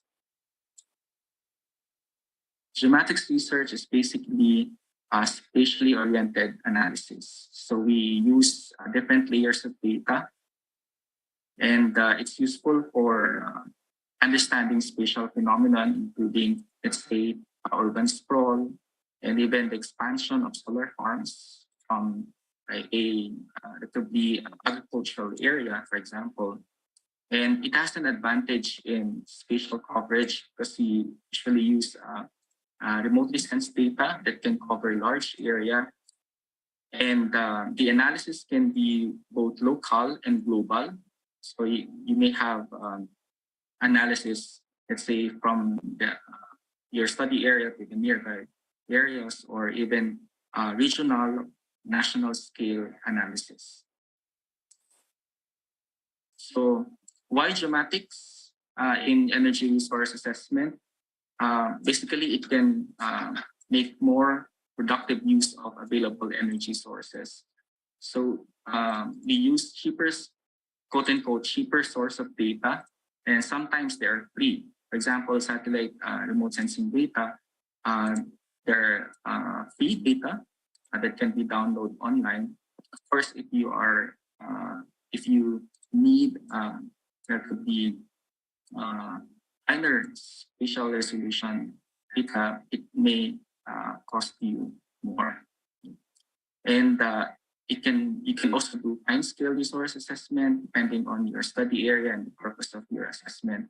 And since we are using data, georeference data, which are georeferenced precisely and accurately, so you can have precise site location and evaluation. Specifically for remote sensing data, it can provide useful information for regional scale assessment of solar photovoltaic potential. And because we have a lot of geophysical lead-derived remote sensing data, you can use this satellite data for or to determine the collective effect and individual contributions of different meteorological factors. For example, as what is presented before by the first speaker, you can also model the effects of temperature, high temperature, and dust deposition to the decrease in the solar PV power potential. And satellite remote sensing data, remotely sensed data can actually provide digital elevation models that can be used for the assessment of the solar PV power potential in terms of the geomorphological aspects of implementation. So here I will be presenting the project CNAG. So it's the research project. CNAG is actually an acronym for the Solar PV Resource and Installation Assessment using Geospatial Technologies. CNAG is actually a Filipino word for ray, so but we commonly use it in reference to sunlight, or you have the term sinag ng araw. And this is a 2-year research project which has started August 2021, and it will end on July 2022, so that's next year. It's under the funding scheme of the DOST and MOST. That's why we have cooperating agencies both in the Philippines, like our Weather Bureau, our Department of Energy, and state universities and colleges and higher education institutions, as well as private institutions in solar energy. But we also have, in China, we have the CMA, Public Meteorological Services, and the Beijing China Program. The project is significant because we are producing scientific data on the potential output power that we can harness from solar PV installations that can be used by stakeholders in the energy sector. In particular, this data can be used in doing site suitability analysis, as well as in long-term energy planning. Because now in the Philippines, the government is aggressively planning on the use of renewable energy sources for for our energy needs. And as well as for the second significance, we also aimed at producing or developing a forecasting model that is adapted to the local conditions of the Philippines. As we understand that there are existing forecasting models for solar PV installations, but they may not be accurately implemented for the Philippines. The outputs may not be very accurate for the Philippine scenario. So this forecasting model can be used for planning net metering scheme in the case of small installations, local installations, but it can also be used for the feed-in tariff scheme that is being implemented in the Philippines for the utility scale installations. So these are the general objectives of the project. The project is set to assess the available solar PV power resource potential in the country using high temporal remotely sensed data. So these are satellite data that will consider both the meteorological and geomorphological aspects of implementation. And the second is to develop a locally adapted forecasting model that will realistically and accurately predict the output power of solar PV installations in the country. So these are the specific objectives. So you can see that these are hinged on the two general objectives that I presented in the previous slides. In particular, I would like to emphasize that we are aiming to quantify the effects of high temperature industrial precision because these are the two factors that affects the solar PV power output in the Philippines. And also WebGIS, because you're planning to put in as an online repository system and for storage as well as the distribution of the outputs of the project. For the methodology, the project is composed of the two main components or subcomponents. You have the solar path and the outsolar. The solar path focuses on the assessment, the solar PV resource potential assessment in the country using remotely sensed data. And for the outsolar, it focuses on the development of the forecasting model. So the output of these two components will be hosted on a WebGIS. It's a web-based distribution of the outputs of the research. So this WebGIS can be accessed by the stakeholders of solar PV installations in the Philippines. These are the details, some of the details of the two major components of the project. So you can see here in solar path, it focuses on the assessment of the solar PV resource potential. And here we are currently using satellite-derived data. For example, geophysical products from Advanced Himawari Imager of Japan and Pengyon of China. So here we are assessing the impacts of solar irradiance, dust, and high temperature, as well as the geomorphological aspects. So we are looking at slopes, and we'll be using data derived from LiDAR and radar derived DAMs. For outsolar, again, it's basically the component that is tasked to develop the forecasting model. This is the general flow chart for the processes in solar path. So you can see here that we are using satellite-derived data. At the same time, we are doing a validation part of the models using in situ data. And you can see here that we are estimating the effects on we will be quantifying the decrease in solar cell temperature, solar cell efficiency due to dust deposition and high temperature. So that after this, we can produce a product which is called the effective solar PV power output. And the final PV output would be corrected for any effects of slope.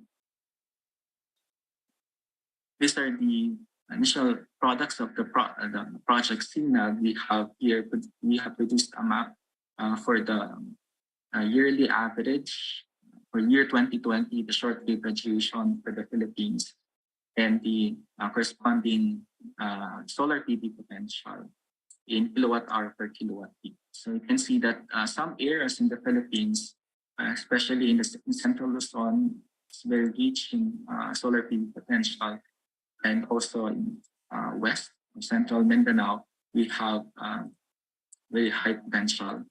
But some of the areas, especially areas in the Philippines that are frequently hit by typhoons, are relatively low in solar PV potential. We also have produced these hotspots, wherein the red areas are those areas which have very high shortwave radiation values from satellite data. And we can see that areas here in central Luzon have a hotspot for solar PV potential. And the sun symbol here, those are the locations of the existing solar renewable energy projects by the Department of Energy. So it has somehow justified the installation, solar PV installations in these areas, because these are indeed hotspot areas. But some of the installations are actually located in the cold spots, meaning there is no not significant amount of solar radiation are present in this part of the country, according to this hotspot analysis. And this is the estimation of the mean cell temperature using remotely sensed data and reanalysis data. And you can see here that this is the, for example, this is the value, the raster map for the month of January 2020. You can see that there are areas that are very high mean cell temperature, and some areas are not so high. And we'll be using this estimated mean cell temperature for our model to estimate the effects of high temperature to the efficiency, cell efficiency, and consequently to the output power of solar PV systems. The model here is based on the semi-empirical model of Skoplasky. I think the first presenter has also cited the work of that particular author.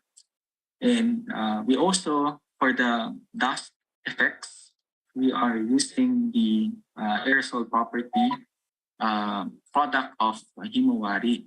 And we can see here that based on the aerosol angstrom coefficient, some areas are experiencing aerosols of fine mode.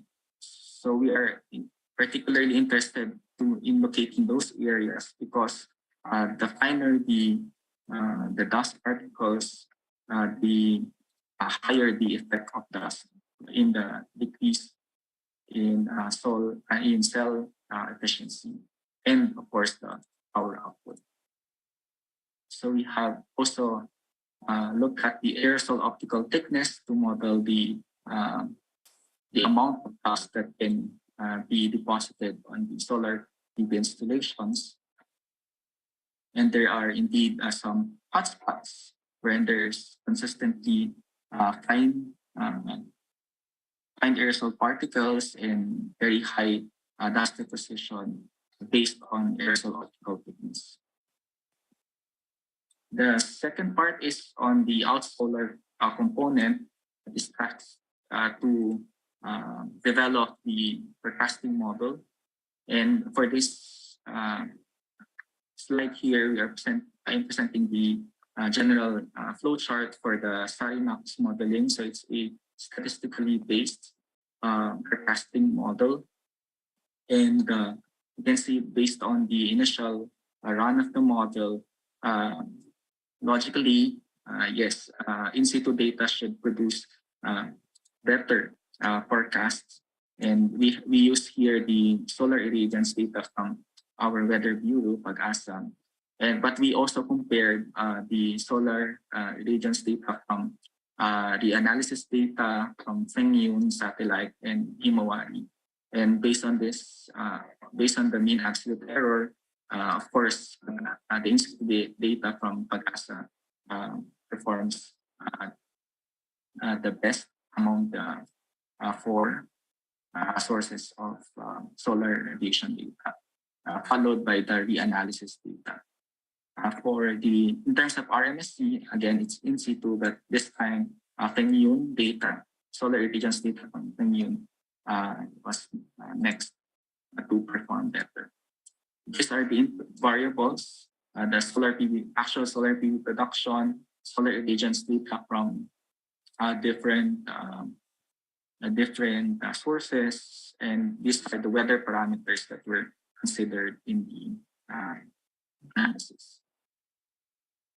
And also we did initial run of the model in terms of seasonal forecasting of day ahead solar PV production in a city in the Philippines, Baguio City. And we see here that during the hot dry season, the model performs best compared to rainy season, cool dry, and the year annual period. But that's in terms of MAE. In RMSE, it's cold dry.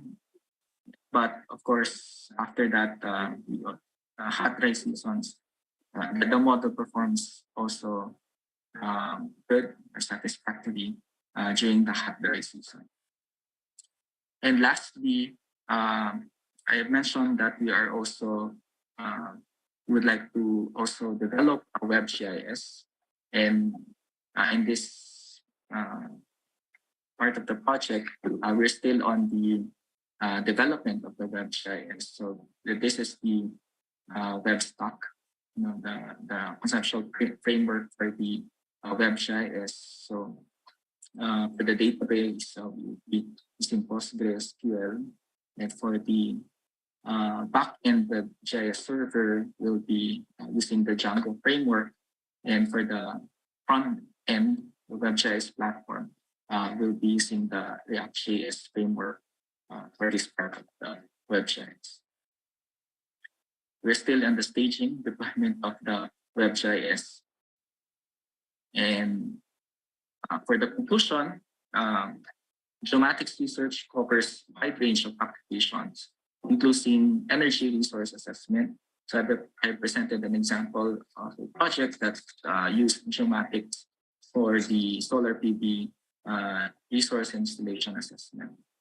The spatial component of the resource assessment necessitates the use of accurate and georeference geospatial data, because we may have a lot of raster layers and even vector layers that may come from different sources, which may use different coordinate systems, and we need to put them into a single coordinate reference system for efficient and correct analysis.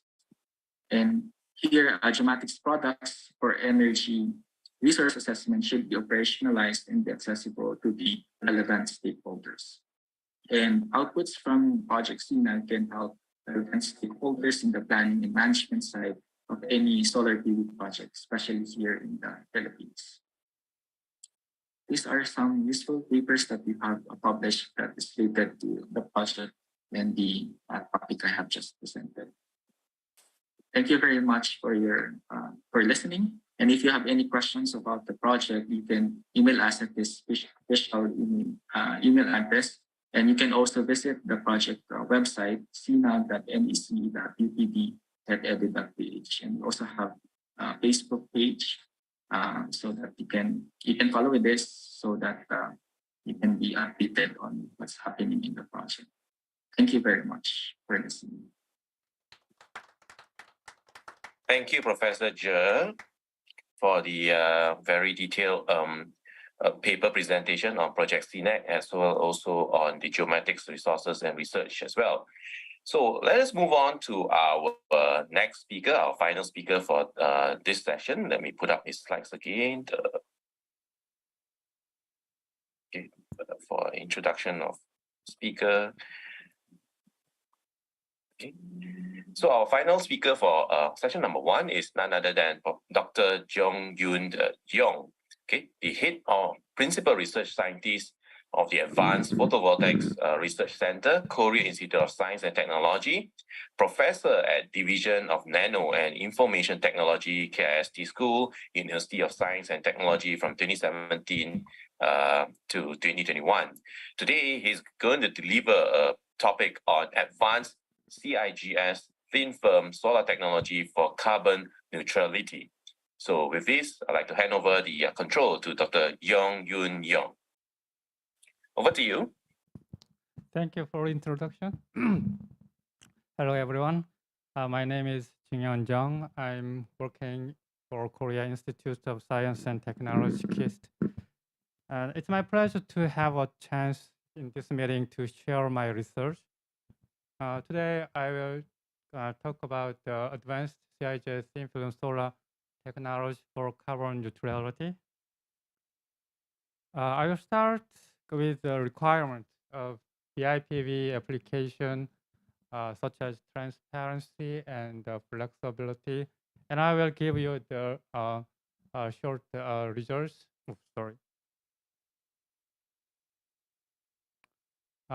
First part is the alternative TCO back contact for advanced CIGS solar cell and the demonstration of semi-transparent or flexible solar module using this cell technology, and I will conclude.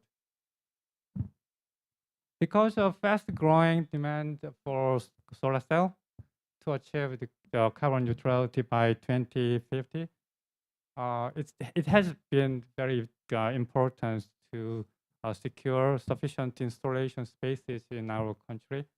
So we are looking at securing the additional spaces, such as the sea, the river, water, like floating photovoltaics and or farmland, like agriculture photovoltaics, especially applying solar cell into buildings.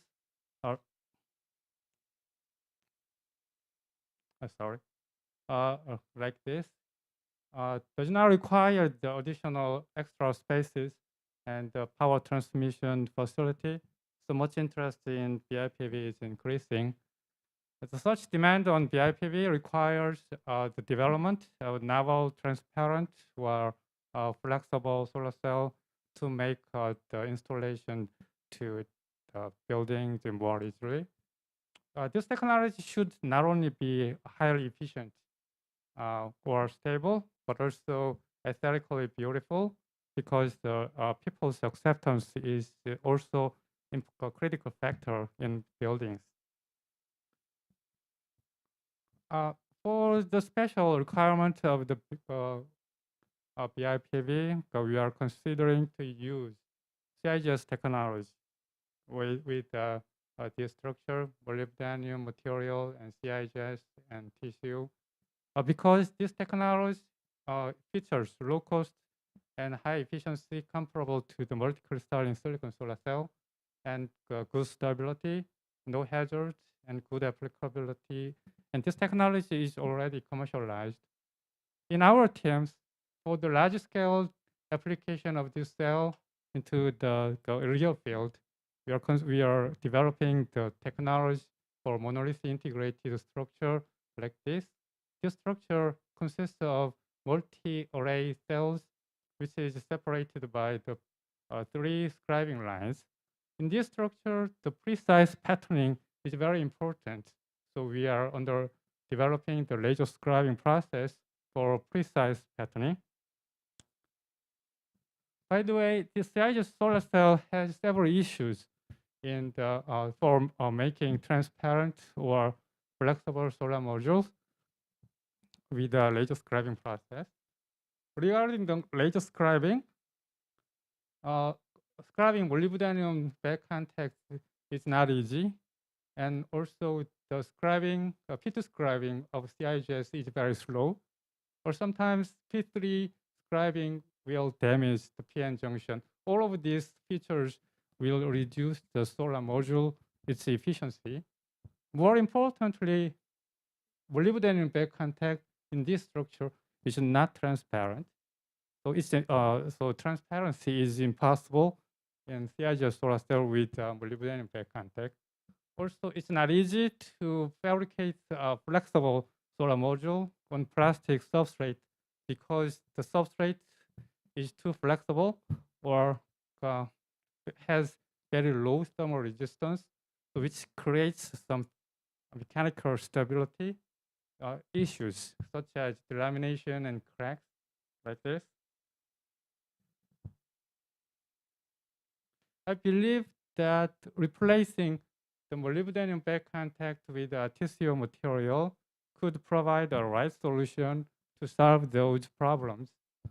First of all, this bifacial structure of CIGS can generate more electricity because of the aid of the back illumination. And also this structure allows for the back illumination of the laser, which provides the excellent scribing performance. And a strong adhesion between the TCO and CIGS interface could provide a better mechanical stability, especially to the flexible solar cell. Finally, the TCO material has a more excellent scribing performance than molybdenum metal back contact. The biggest problem in this approach is the highly resistive interface between TCO and the CIGS because this interface is basically the Schottky barrier contact, and also the higher temperature process for CIGS promotes the reaction of the highly resistive gallium oxide, as you can see here. All of these components will degrade the efficiency. So my focus is how to control the electrical property of these interface and the gallium oxide phases. The key technology we developed so far to control the interface properties is to add double transparent, very thin layer to the ITO contact, such as very thin molybdenum and thin silver layer. As you can see here, they improved the efficiency very significantly from here to here, which is comparable to that the efficiency of the molybdenum back contact cell. I believe that this improvement is related to the electrical change of the gallium oxide phases, but I'm going to skip the detailed discussion about this for the sake of time. Anyway, I can say that we achieved very perfect interfaces between TCO and CIGS. Using the perfect interface structure, we optimized the cell fabrication process, and we achieved the very high efficiency of the bifacial structure solar cell. This number, this is certified as more than 19%, and it's the value is very similar to the molybdenum back contact cell. But this number is very close to the world best number.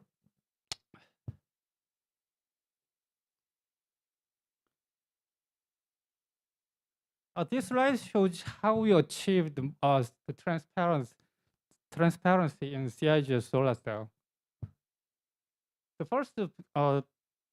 first method is to use a very thin observer layer on TCO materials. But the problem is the transmission is not uniform over the wavelength.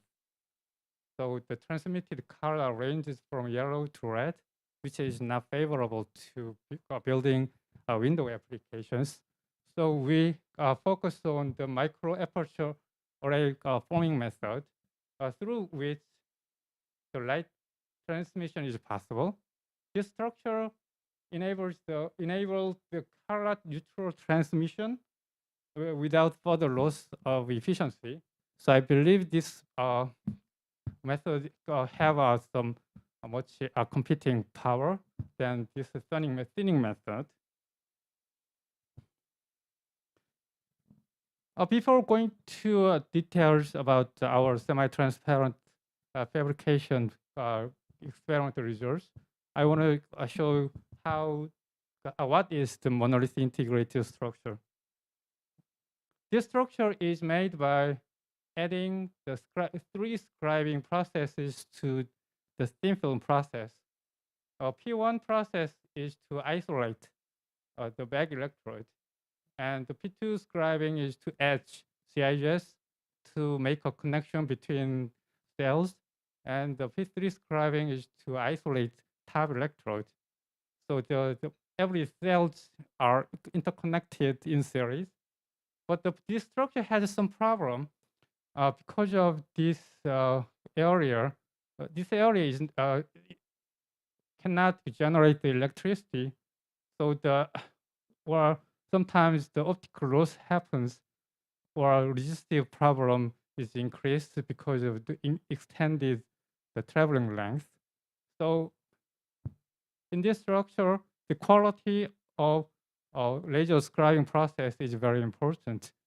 Laser scribing determines the width, the size of this area, and also it can damage the p-n junction, so degrading the efficiency of module.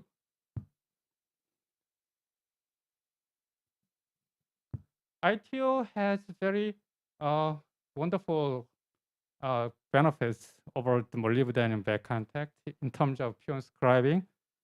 Molybdenum shows some local severe distortions along the scribing line edges, as you can see here. But ITO shows a very perfect scribing. There is no any distortions. This difference make the difference the probability of successful fabrication of the modules.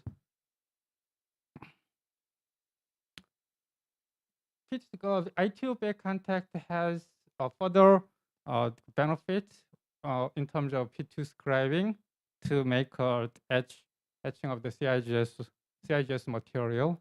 On molybdenum back contact, the laser should be irradiated from film side like this, but any method on molybdenum back contact is not satisfying.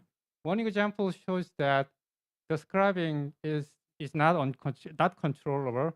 Very large width of the scribing, and cracks happens in the molybdenum back contact, and some areas the lamination happens.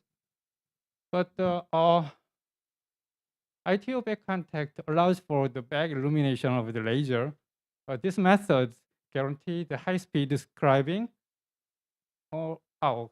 I forgot to explain. Another example on molybdenum back contact shows the very slow speed of the scribing. So compared with this, this structure guarantee the high-speed scribing and also very clean removal of the film. So that guarantee the very low contact resistance, as you can see here. Regarding P3 scribing, the ITO back contact has tremendous benefits over molybdenum. The laser illuminated from film side can effectively remove the TCO materials from CIGS, but the problem is that the laser heat is very close to the core region, p-n junction. So this region is degraded, so the efficiency is significantly reduced. However, the back illumination is very effective to remove the whole film structures without damage p-n junction. So there is no efficiency degradation on ITO back contact during P3 scribing.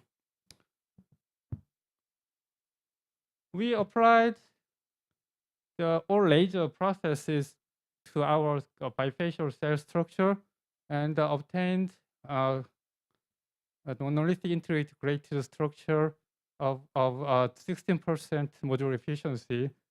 This is a good number, and This is the first demonstration of the world's first demonstration of this structure. And then we applied the see-through scribing to these module structures, and then we achieved very nice, good-looking transparency with our bifacial CIJ solar cell structure by applying the line type of see-through scribing. And the efficiency was 11% at the removal of portion of 30%. This means that the efficiency loss does not happen during the see-through scribing.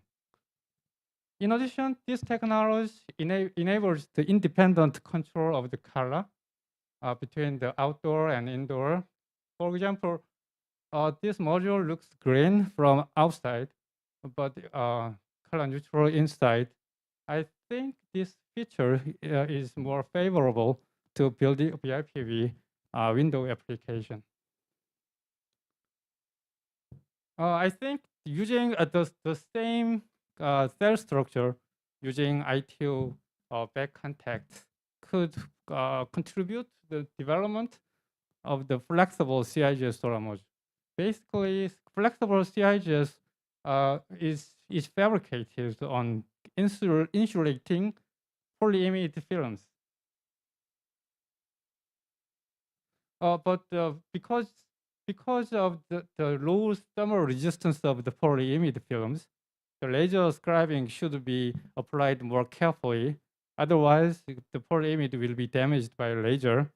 And also because of the high flexibility and the high thermal expansion coefficient of polyimide, the thin film structures on polyimide substrate is mechanically or chemically thermally unstable.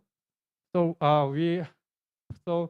for more robust process for flexible CIJ solar cell, which we are trying with Korea Institute of Energy Research, the alternative two-stage process.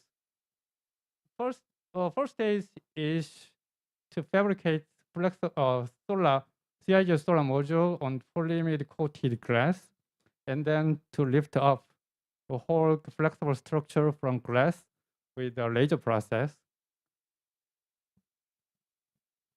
This slide shows ITO back contact could provide a better mechanical stability to the flexible structure. Especially ITO back contact is improved its own mechanical stability as compared with molybdenum when they are annealed at 450 Celsius degree. And also, a strong adhesion between CIJ and ITO could provide a better mechanical stability to the flexible structure. And we achieved a fairly high number of efficiency, 17.3% on with this approach.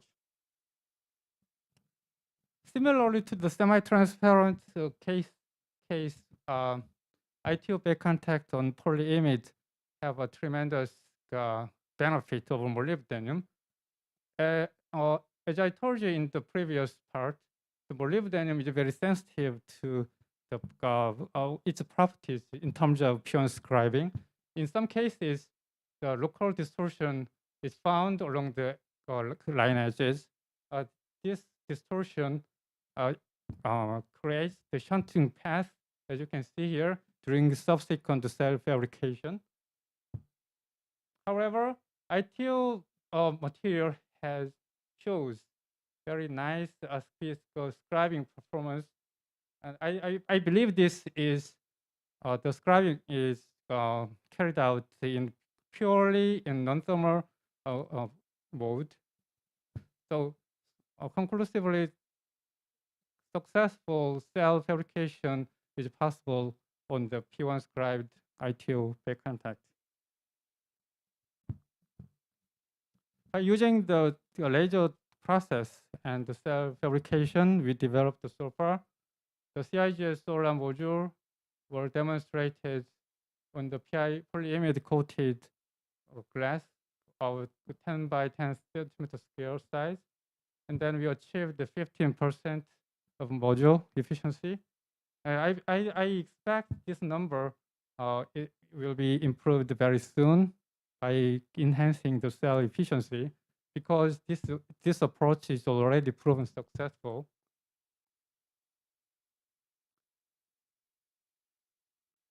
Then we are trying to develop the lift-off process with the State University of New York to achieve real flexibility of CIGS solar module.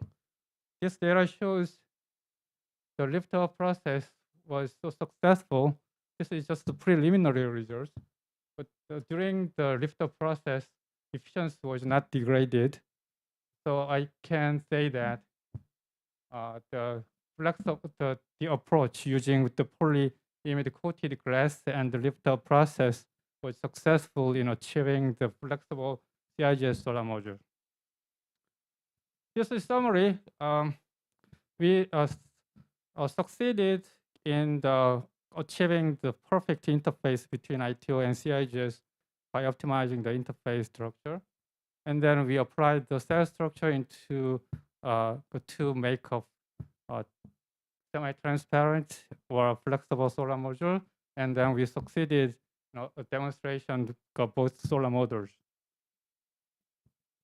I appreciate my team, all of the students and postdocs, and the people in State University of New York and Korean Institute of Energy Research and Caltech. And I welcome any feedback or contact on my research for co-work. Thank you for your attention. And to Professor Dr. Jung. Let me go into. Okay. Now we move on to the next session, which is the panel discussion. Let me.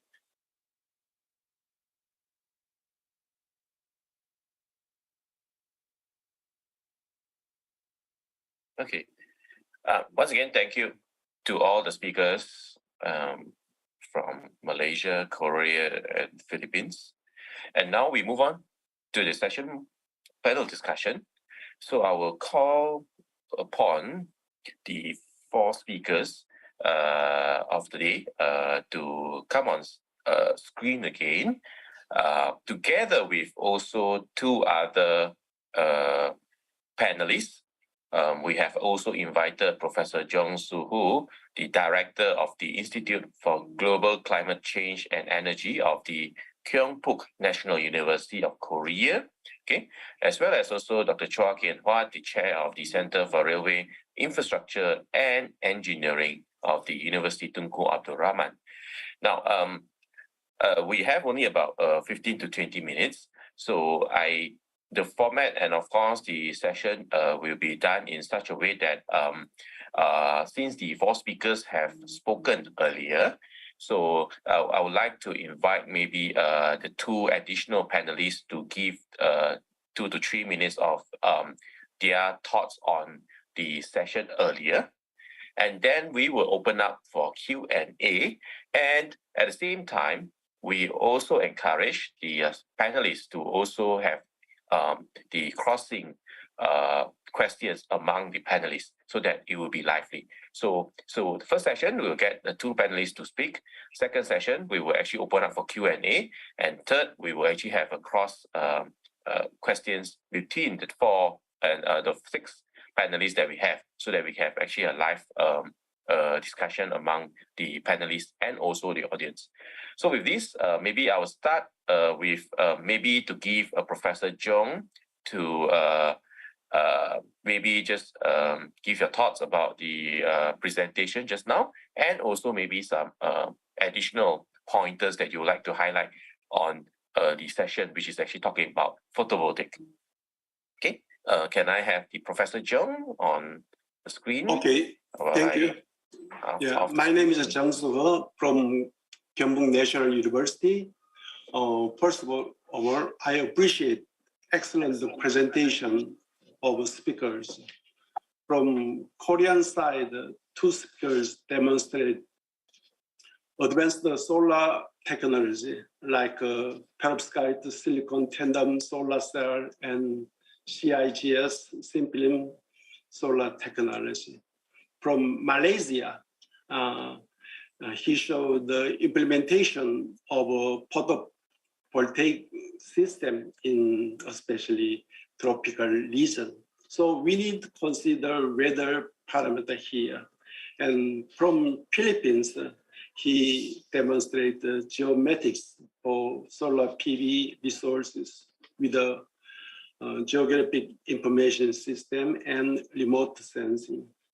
Therefore, in order to promote international collaboration between Korea and Asian countries, we need to consider carefully practical climate action, including climate technology, like advanced photovoltaic energy technology and economic feasibility study.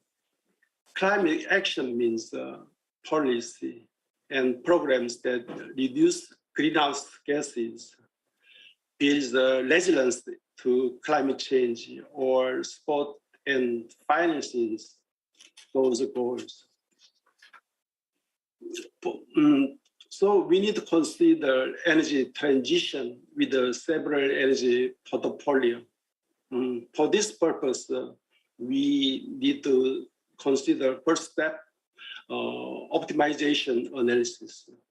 Optimization analysis employs several modeling with softwares like LED screen or FOMO or some other softwares to increase and maximize energy efficiency. And then we need to consider feasibility study. Feasibility study means techno-economic analysis, environmental analysis, and then energy policy. So as a last step, we need to also consider project financing, including local financing or green bond or some other branded financing or some kind of equity or public-private partnership. After that, we could achieve a realistic implementation of climate action with the advanced climate technology in Korea as well as Asian country. Thank you.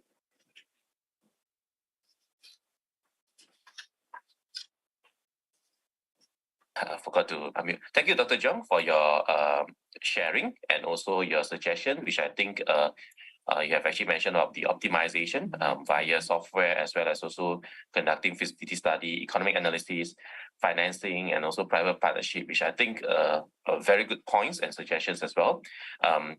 Perhaps later we can actually open up for the speakers to maybe add on if you have any. So let's move on to our second panelist, none other than Engineer Dr. Chua from Malaysia. Dr. Chua, maybe you want to actually add on to what Dr. Zhong has mentioned. Dr. Chua? Thanks, Engineer Yao. And also, thank you very much for such excellent presentation by the panel, by this Dr. Lim, Professor Dong Wan, Dr. Jack, and also Dr. Jung, right? And to add on the comments by this Professor Jung just now, okay? As we can see nowadays, a lot of countries are actually moving towards the carbon neutrality. And solar is one of the most important areas where we actually achieve the new carbon neutrality goal and target. As what Dr. Lim mentioned, okay, the solar irradiance and also the PV research, right, in the tropic countries. It is quite different, for this tropic country and as compared to the European country. Well, at the moment, most of our study we refer to only those poor climate countries. However, it might not be, useful or true for most of the tropic countries, okay, like Malaysia or Indonesia and Singapore. That's why it is important for us to establish our own research, okay, in order to have a more accurate and precise information, and also in the way to improve the overall performance of the system. Okay. And also, the upcoming trend is to develop the silicon tandem solar cells, which actually has a higher performance as well as the so-called efficiencies. Okay, and I believe currently the best efficiency that we can achieve from the what we call the solar module for the market is in the range of 22%. Okay. I believe, okay, with the effort put in by the researchers as well as the collaboration with the industry, like we can actually improve further, okay, for the efficiencies of the solar cell. Okay. As we know, the maximum maybe the solar cell can go up is 33.7%, okay, because of this surface cell limits, right? And also another important point mentioned, which is the thin film development, right? Okay, because these technologies, although at this moment is not as popular as the crystalline technologies, but it has the great potentials. Okay, because the technology itself has the what we call lower costs compared to the crystalline technologies. Okay, so although at this moment, because it's the matters of the market skill. Okay, whenever this technology is matured, then the price will definitely go down. Okay, and it will become one of the most competitive candidates in this solar module. Right. So I think that's all from my side. Thanks. Thank you, Dr. Chua, for his sharing on the comments from the speakers and also his thoughts on the technology of solar cells and so forth. So I think it's very good sharing from both Professor Jeong and also Dr. Chua. And now I think, shall we just open up for some questions from the floor first before we go back to the panelists? Maybe from Korea, any questions to our panelists? Oh, I saw the hands put up. Maybe how do we? Maybe you can unmute. I'm Jae Kim, working for Gyeongdong Engineering.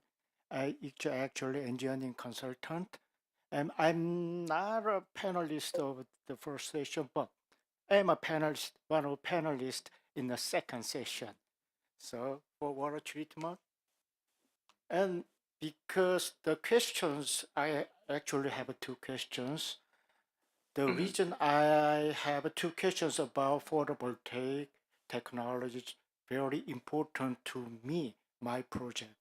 I've been doing several climate adaptation projects for supplying water to islands in subtropical and tropical areas. So in that case, there is no energy sources. It is photovoltaic or solar energy very important to supply water in the resident of the island. And the water in the island is usually contaminated by salt water due to sea level rises or overexploitation. So when I plan my project, water supply project, to power up those plants, those are most of desalination plants. It requires high energy, but there's no connection from the grid. So one solution I have was about to supply solar energy power plant. When I design or when I develop the water project, one question I have was about, not question, one serious barrier was about the money to build solar power plant. It's so expensive compared to the level of the resident who are able to supply, pay the money for the water, desalinate water. It's a very high priced water. So I'm question about I told you two questions for the future and for the present. Most of them are related to the efficiency. First question is to Dr. G. Ark, Philippines. He talked about geomatics. It's very interesting. I didn't realize that I got so much knowledge and insight from his presentation. And actually what he did was what I expected from my project. I tried to estimate the total budget, but it was difficult, though I got the number from the internet or some of the other expert. And I used, and with his model, I think probably he gained some efficiencies for the building of solar power plant. And my question is, how much efficiency gained from his model in Philippines? And second question is to Dr. Kim Dong-han, introducing his leading edge technologies. And from now on, let's imagine 2030. How much efficiency improvement for based on the fast developing technology in the photovoltaic area compared to existing level? That means how much money I am able to save for my budget, to the water supply plant, please. Okay, thank you for the question. So can we have Dr. Jerk for the first one on the how much savings based on your geometric research? Maybe Dr. Jerk, for the first question. Yeah, thank you very much for the question. Actually, it's not part of the project in the techno-economic assessment part, but I think what I would like to share is on the accuracy of the model in terms of predicting, forecasting the output power, the possible output power that can be produced.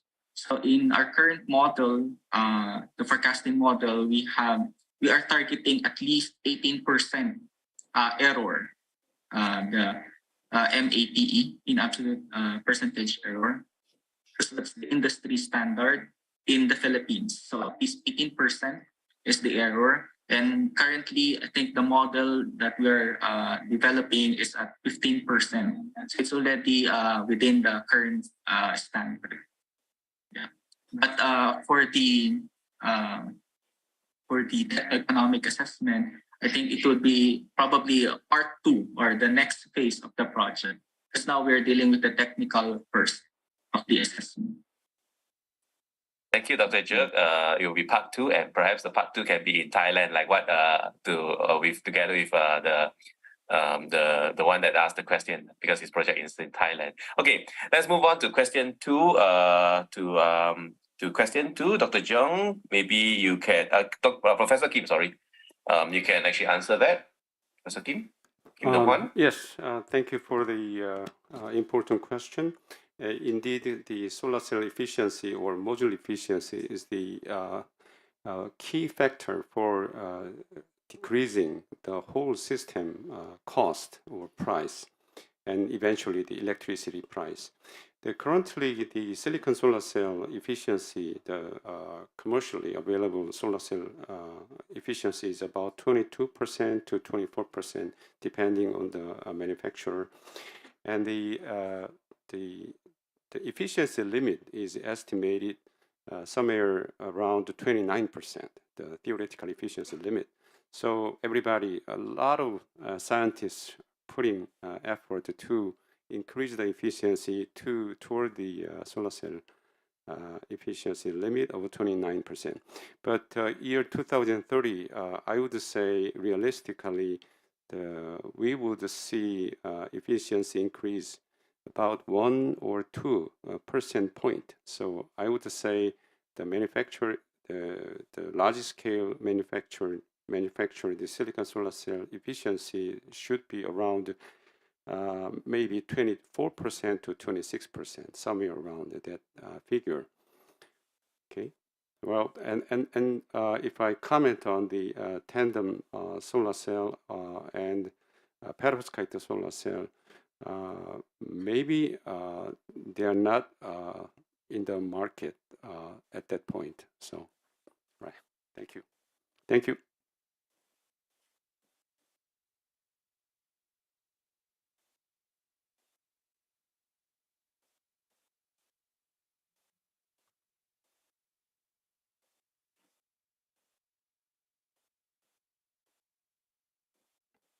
Chairperson, we can't hear you. You are muted, I think. Also, sorry, I've actually muted my microphone. Thank you very much for the answer from Professor Kim on the future of the solar efficiency. And we may just have a final question if there's any, because we need to take a break before the next session. Any questions? I don't see from the virtual, the physical. If no, maybe to wrap up, I would actually want the panelists maybe just to give final words of today's event and what is the hope and also what is the ideas that you want to actually summarize. So perhaps I can start with Dr. Lim, perhaps 1 to 2 minutes just to wrap up and maybe your suggestions or even additional items that you want to highlight in today's presentation. Dr. Lim? Hi, thank you.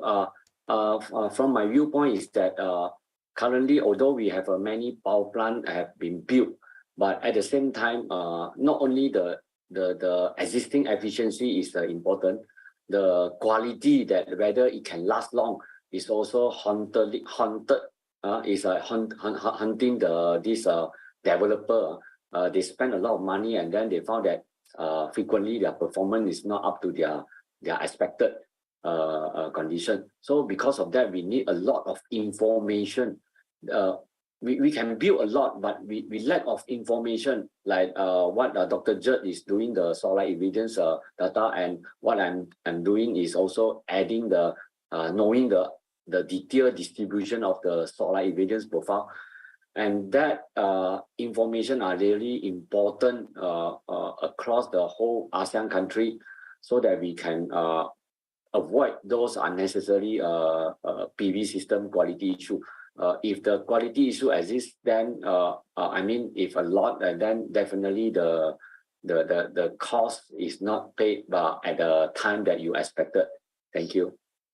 Thank you, Dr. Lim. I think you have actually summarized it very well on the performance of the panels, and also I think just now you also highlighted on the alliance. Perhaps one of the ways actually how forming alliance to actually get together all of us to actually gather the information. Thank you, Dr. Lim. Next we have Professor Kim. Maybe 1 or 2 words, 1 or 2 sentences to summarize today's event. Professor Kim, you're around. Okay. Well, I was very impressed with Professor Lim Bun Han's presentation on the method of estimating the PV module performances in a tropical area, and also the water cooling is a very ambitious idea. And also the professors in Philippines, the geometric scale prediction of atmosphere is very, very important for the stable for securing or for optimizing the PV output, PV system output. So it is I think there is a strong chance of the collaboration or interest from the Korea side into their research work. Thank you very much. Thank you, Professor Kim. Now we go on to Professor Jud, Dr. Jud. Any final message. Thank you. I think since I'm on geomatics and we are using a lot of data, spatial data, be it in raster or vector, it's very important for us to have a free flow of data, meaning that we share data. Because apparently that's one of our bottlenecks, our struggles in the Philippines, because some of the very important data like weather data are not free. So you still have to pay if we would like to have a research. So if we can just have an open data sharing, then that would really promote research in geomatics research, in particular in application on solar PV resource mapping. Thank you. Thank you, Dr. Jerk. Again, info sharing is one of the key things. Next, we have Dr. Jung Hoon Jung. Dr. Jung. Actually, I'm happy to share my research results with you and to get the information of the interesting from the Philippines and the Malaysia. And I hope to keep the connection between the Korea and ASEAN about the photovoltaics, the interest. Thank you. Sure, thank you, Dr. Jung. Maybe we give the final words to two panelists. Professor Jung Soo-ho, any words? Okay, great. Thank you. And for this kind of advanced photovoltaic research, we can do the maximum target of efficiency like 29% or something. But for the realistic implementation of this solar panel in the real region and real field, as I heard about the question, we need to consider actually the economic feasibility study by considering the technology and then the budget economy together. So we could develop the hybrid energy portfolio system or the maximum scenario of energy. So we could do that kind of energy system in the real field in Asia region or in other region, depending on the weather condition or the environmental condition, like island or like some kind of isolated region. So we need to consider feasibility, the energy source, and then other application. Okay, thank you. Thank you. Thank you for your sharing on economic analysis and of course how to actually have a combination of other resources. Now, finally, is Dr. Chua, maybe? Dr. Chua? Hi, thanks, Engineer Yao. Right, I'm having some what we call opinions about maybe the later development of the solar industry, because sooner or later we're going to have a lot of solar PV panels installed for more than 25 years, and the recycling of these solar modules or solar panels become one of the important environmental issues. Okay, because at this moment, if you look at the monocrystalline, most of the what we call the recycling of the parts is very low. Okay, because of the development of this area is still very poor. So, but we can foresee like maybe another 10 years, 20 years. Okay, there will be a huge amount of the trust. Okay, from this what we call the retired solar farm, okay, retired solar PV panels. Okay, so I believe the directions of the research will focus more on using the more environmental friendly materials. Okay, and also enhancing the recycling what we call the industry. Okay. Yeah, that is my point of view. Thanks. Thank you, Dr. Chua. I think thank you to all the panelists for today. We actually ran out of time because we have another session at 1 o'clock, and we need to have a lunch break for all, especially those physically present in Seoul. So I think to summarize, I think thank you for all the panelists today. I think you have shared a lot of new technology and also the potential collaboration, like for example, information and data sharing. There's also concern about economy and what will be the efficiency of the solar panels in the coming years. And of course, life cycle and of course, environmental impact to solar panels and the system itself. So I think we have a lot of inputs from the panelists and also questions as well. I think I believe today's sharing is just a start for the further collaboration between ASEAN and Korea. And I believe later through the roundtable and of course meetings, I will be hoping that a lot of points will be actually captured. And hopefully today is just the beginning. We definitely hope that there will be a lot of collaboration between ASEAN and Korea in terms of solar PV research and also implementation and installation. So with that, it's 12:15 in Malaysia, I believe slightly earlier in Korea. We have to actually, slightly later in Korea. So we have to actually end session number 1. Thank you once again to all the panelists. Thank you to the participants. Don't forget, we will have session 2 coming up in an hour's time on water technology. Stay back and we will have more sharing from speakers from Korea and also ASEAN. So with that, I will sign off from session 1. Feel free to join the session 2 shortly. And thank you very much. Thank you to AET. Thank you to NEEK for organizing this. And not to forget as well, the key man behind this, Dr. Fook is also back. Thank you, Dr. Fook, for actually organizing all this as well.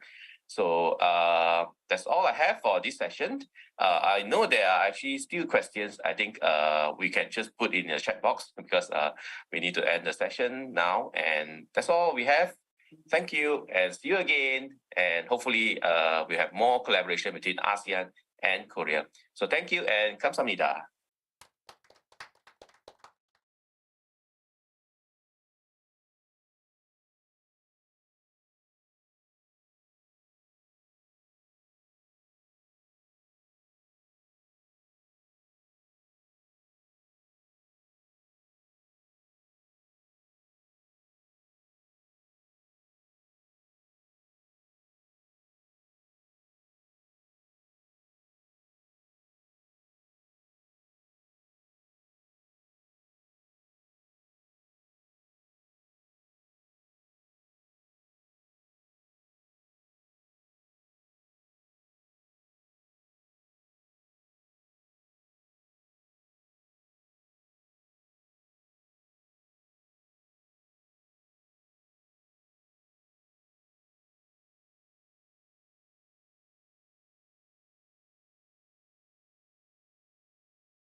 Hi, hello everyone.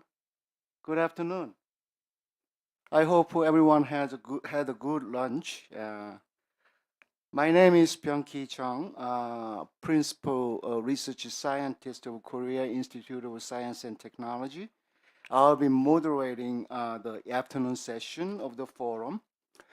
For those of you who couldn't afford to, who missed actually a morning session, I will briefly make a comment on how we composed the forum this year. In fact, last year we carried out a survey to select the technical fields of common interest between the two academies, so that we selected photovoltaic along with water treatment. And so this year, as Professor Yoon actually presented in the morning session, we carry out the follow-up survey to find out those who are interested in carrying out technical cooperation on the specific area of the technical fields we selected. So by inviting them, actually in the two different sessions, we have the forum today actually. So we did by inviting them, we had a session number 1 on the photovoltaic, and we continue to do so in the afternoon session for the field of the water treatment.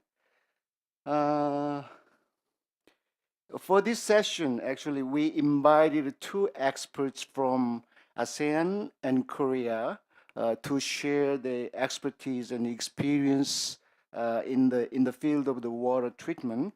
So let me first introduce the first speaker of this session, Professor Stephen Im. Can you put up the slide, to show his profile? Okay. If not, then I will just, introduce him. He is an assistant professor in the Department of Chemical Engineering at Utah, Malaysia. He will be presenting, he will make a presentation entitled Remediation of Heavy Metal in Water using Aquatic Plants. Is Professor Stephen Im? Okay. Okay. So it's all yours now. Thanks, Professor. Can you hear my voice? Is it clear? Yeah, very clear. Yeah. Okay, good. Thanks. So let me share my screen.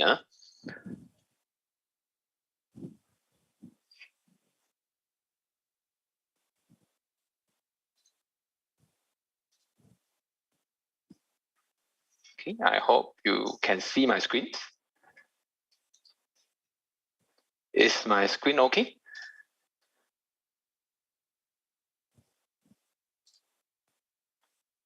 Yeah, we can see clearly. Okay, you good. Can Thanks. go ahead. Yeah. Okay, so I'll start.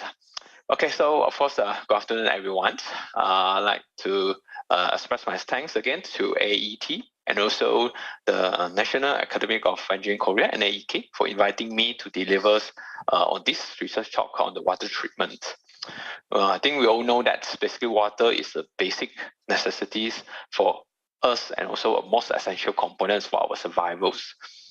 However, despite you can see all the advancement of science and technology in the water treatment technologies, there's still areas in our world where clean water resources is still very much a scarcity. So in addition, there are still numerous new challenges that keep on occurring, such as like the climate change and the emerging pollutants in our waters. And so we think that water treatment technologies need to be also constantly evolved to address this issue together. And also the active participation and collaborations for all international parties, such as the one that we have now between ASEAN country and Korea, I think is a very good initiative. Back to my talk. Well, my talk today will focus mainly on the phytoremediations of heavy metals in water using aquatic plants. So here is my presentation outlines, which will start with some background info on the phytoremediations water treatment and also about its current status. Then I will share some of the brief information on my research progress, which involve the objective, methodologies, and some results, interesting results that I hope can share with you all before I conclude my talk for today. Okay, so without further ado, let's first look at, I think, the current current water pollutions that we have. So this is in figure 1, this is some of the statistics that I've gathered from the world water pollution in Malaysia between 2012 and 2017. So you can see, of course, the river water pollution is also getting more widespread. So that's call for urgent need for adequate water treatment system. So according to United States Environmental Protection Agency's compilation, you can see that like 8 heavy metals here, such as platinum, chromium, etc. So these are listed as one of the most widespread heavy metals in the environment. So according to the condition chemistry of these heavy metals, they're actually considered as highly toxic trace elements. And there are some statistics of recent study pointed out that every year a ton of heavy metals are released into soil and also waters, such as nickel and platinum. So this requires heavy attention. So heavy metals, you can see, are the primary concern for water quality issues since they cannot be degraded biologically like others organic pollutants. Hence, it needs a more adequate treatment to address these issues. So also more recent studies, you can see this is actually from a Korean river, Perak in Malaysia. So this will show a significant increment of heavy metal pollutions from 2021 to 2022 due to the human anthropogenic activities. So again, this is a warning for us to treat this with more issues. So of course, over the past decades, a variety of removal technologies had been applied in the industry for water and wastewater treatment to minimize its toxicity impact to the humans as well as to the environment. So for toxic inorganic compounds, the usually chemical techniques should be more feasible and practical to be applied, especially for industrial skills, since those contaminants cannot usually be removed easily through other biological and physical techniques. So one such techniques that I'm going to focus today will be on the phytoremediations. So basically, phytoremediations is a promising alternative for industrial effluent treatment, especially in removing heavy metal contaminants. It is an eco-friendly and cost-effective approach. Phytoremediations can also be applied to remove a lot of heavy metals in the contaminated soil or wastewater treatment through the bioaccumulation process, as you can see. So the phytoremediations basically can be divided into several mechanisms. As you can see, there are phytoextractions, which involve uptake and recovery of heavy metals into the aerial part of the plant biomass. The phytostabilizations, where they immobilize the heavy metals in soil water through the accumulation in plant tissues. So there are also phytodegradations, where they degrade these pollutants after absorbed through enzymes in the plant itself. And also the phytovolatilizations, where they convert these heavy metal ions into volatile states and emit to the atmosphere. Then there are also phytostimulations, degradations of the pollutants to enhance microbial activity and reserve filtrations, where they filtrate the heavy metal from water using the plant roots. So more often, phytoremediations has the combination of 2 or more of these mechanisms in order to successfully treat the heavy metals. So in this case, the utilization of accumulated plants, which is the main role in these phytoremediations, will be crucial, and its selections will basically based on its bioaccumulation capacities of the targeted heavy metals that we wish to treat. And of course, the accumulated plant involved in these phytoremediations should fulfill specific criteria in order to make the phytoremediation process a reliable alternative to remove these heavy metals, such as the criteria like high growth rate, short cultivation time, and also high biomass use. So these are the important criteria. So the current status, of course, research on the phytoremediations for heavy metals removal has been conducted for quite some time. Since you can see from this figure 6, since early 2009, it has been started to conduct, also spearheaded by a lot of different countries like China, India, Europeans, and Pakistan countries. So currently, it has gradually evolved just from testing of different the hyper-accumulator plants to also more deeper studies in its internal growth and how its development mechanisms of these plants can affect the bioaccumulation potentials of that plant. So there are also studies that look on the seed germinations and also the seedling growth characteristics of the plants. So to show that whether these are resistance to the heavy metal stress that they are going to study. Also, there are studies which also apply, like those externally applied electric field can help to increase the absorption of these heavy metals as well. So these are the current status that has been done so far. So as such, the motivation in my research on the phytoremediations revolve around two problem statements where there are ineffective conventional techniques for the heavy metal removal. Either it's due to high cost or the hazardous chemicals involved. And also there are also some question marks still lingering about the uptake abilities of various species of floating aquatic plants, which is suitable for this phytoremediation process. So that's why our objective is basically to investigate this phytoremediation potential of the accumulated plants. So we have tested with different 4 different species of accumulated plants, which I show you the result later, and also the uptake abilities of these plants, how they can achieve the optimum cultivation conditions. So for the brief methodology in this research, the accumulated plant that we are using, basically we rinse with water to remove the sediment and dirt. And then the plants, we want to assimilate them in tap water for around 1 week in order to replenish the water loss during the removal period. Then, of course, the plants have to be also to expose to ambient environment to actually get them to adapt to the natural light source. So the synthetic, currently in my research, I still use the synthetic wastewaters. So, and these are prepared by dissolving the nickel nitrates. So this is the heavy metals pollutant that I'm targeting now in this research. So we dilute it with deionized water and then subsequently use this one to study for the different parameter studies. So the uptake abilities of this accumulated plant that we study will going to vary with different parameters like effect of solution pH, initial heavy metal concentrations, and concentration of chelating agents. And we investigate their effects towards the quality of the treated waters that we want to investigate. And through this parameter study, basically, we will actually cultivate these accumulated plants inside a disposable plastic container, and we fill them with the synthetic wastewaters at the ambient temperatures to study its uptake abilities. So we also have done some characterization study using SEM, scanning electron microscopy, to look at its morphologies before and after the phytoremediation process. And of course, the experimental result that we obtained were analyzed, and also we studied some kinetic equilibrium and also isotherms model studies. Okay, so now for the result discussions. So the surface morphology of the plants, you can see these are the SEM images that we have conducted.